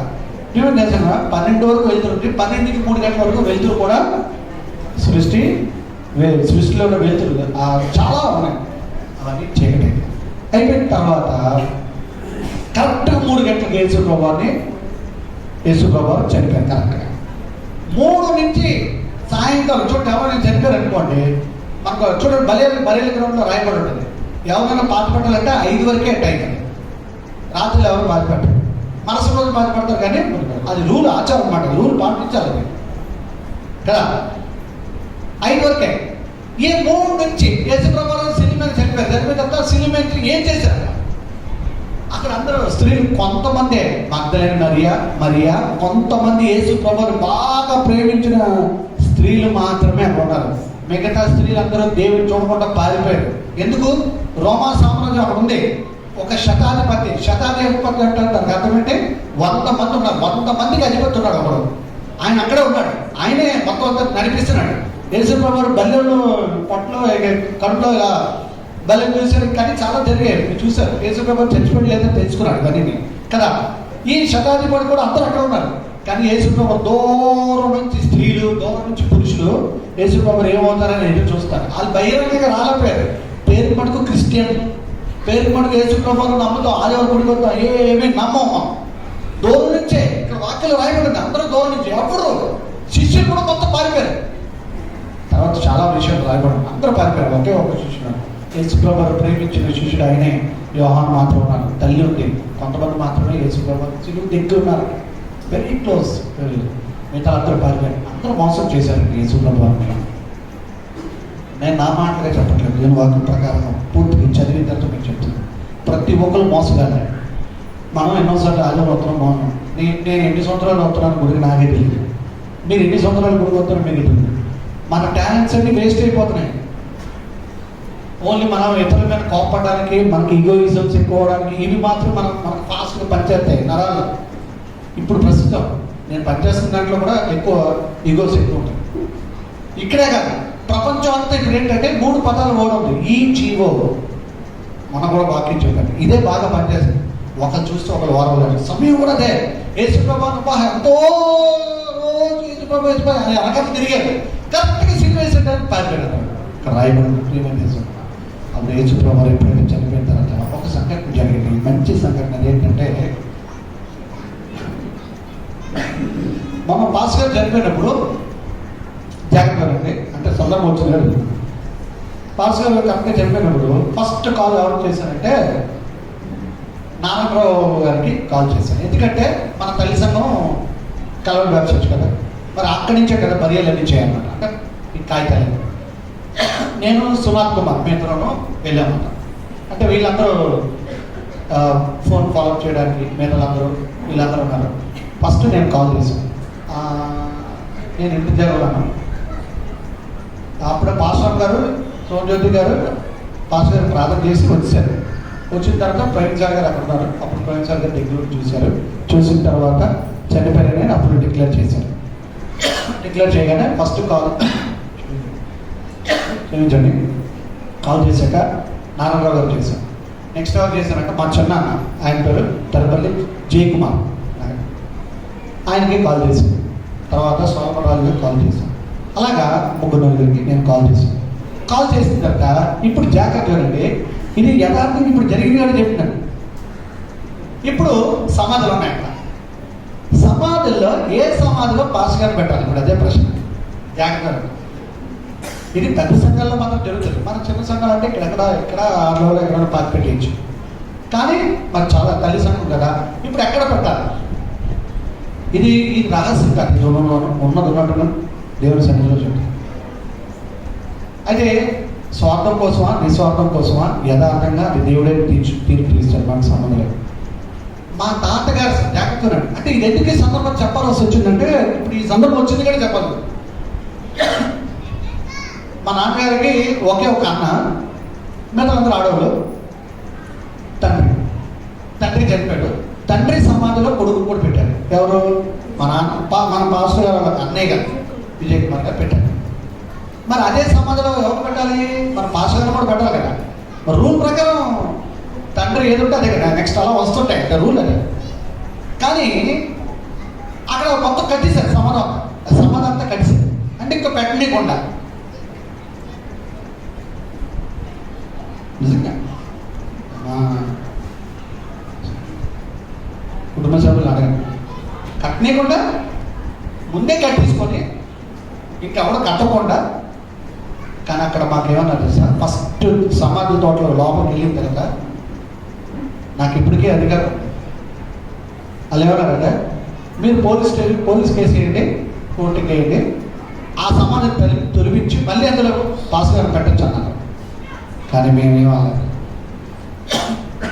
ఆ క్షణం కాసేపు ఉన్నాం. ఆ తర్వాత ప్రభు జయకుమార్ ఆయన పరశురామరి అందరితో మాట్లాడి వాళ్ళు సమాధిస్తున్నారు. హలో చెప్పడం అది ఎవరి పేరు పెట్టాలి? వాళ్ళ పేరు కాదు, మా ఇంటి పేరు తెరపల్లి వంశంలోనే పెట్టాలని మేము ఎవరు అడగదు. కానీ దేవుడు వాళ్ళ దృష్టిలో వాళ్ళ దాంట్లో ప్రేరేపించాడు. హలో చెప్పండి అందరూ. మళ్ళీ మా నాన్న సమాధి సమాధి ఎక్కడెక్కడో పాతి పెట్టారు. దైవజనులు ఎక్కడ ఉన్నారో అక్కడే పాతి పట్టుకుంటారు. ప్రియమైన తెలుసమ్మా, ఇది యథార్థంగా చెప్తున్నాం. అలాగా చాలామంది ఏంటంటే క్లియర్గా వెళ్ళచ్చు, కానీ మేము ఎవరు గొడవ, ఎందుకంటే పాస్ గారు ఎప్పుడు ఎవరితో గొడవ కానీ ఇది కానీ ఏం పెట్టుకోలేదు. ఆయన ఎలా జరగలో దేవుడు కూడా అలాగే నిర్ణయించాడు. హలో చెప్పండి అందరూ. చక్కగా ఆ సమాధిలోనే, అంటే ఆయనకి ఏమంటారంటే చిన్నాన్న ఆ సమాధానంలోనే పెట్టారు. ఏమైనా తెలుసా కదా ఎందుకు ఈ మాటలు చెప్తున్నానంటే, యేసుప్రభు వారు చనిపోయిన తర్వాత ఈ సమాధి ఎవరు తీసుకోవాలి మీకు చెప్పండి. యేసుప్రభు వారు నమ్మిన శిష్యులు 11 మంది, ఒకటి తెచ్చిపోయాడు. 11 మంది కదా తయారు చేసి అక్కడ పెట్టాలి, ఎక్కడ దగ్గర పెట్టాలి కదా. ఎప్పుడు పట్టుకొని పారిపోయాడండి. దీన్ని వివరంగా నేను క్లియర్గా తెలుగులో చాలా నీట్గా చెప్తున్నాను, వాక్యం ప్రకారం. వాక్యం ఉన్నది మాట. ఎప్పుడు పట్టుకొని పారిపోయాడు. యోహాను అప్పుడు ఉన్నాడు. యేసుప్రభు తల్లి ఉంటుంది. కొంతమంది మాత్రం స్త్రీలు దేవుడిని బాగా ప్రేమించిన వాళ్ళు ప్రాణం పెట్టడం కొంతమంది అమ్మాయి ఏం చేయాలి. యేసుప్రభు ఎక్కడ పారిపోయారు? ఎప్పుడైనా మీరు వాక్యం విన్నారా? వస్తున్నారు, గుడ్ ఫ్రైడే విన్నారు, యేసుప్రభు చచ్చిపోయారు, తిరిగి లేచి వెళ్ళిపోయారు అంటే అంతే, అంతవరకే చేశారు. యేసుప్రభు ఏం చేస్తారు? అది ఎక్కడ పారిపోయారు తెలుసా మీకు? వాక్యం నేర్చుకోవాలి, ప్రియమైన నేర్చుకోవాలి. అప్పుడు ఒక వ్యక్తి ఉన్నాడండి, చదవండి మత్తయి సువార్త, చదవాలి ఈ వాక్యం చదవాలి. మత్తయి సువార్త 27వ అధ్యాయము 57 నుంచి 61.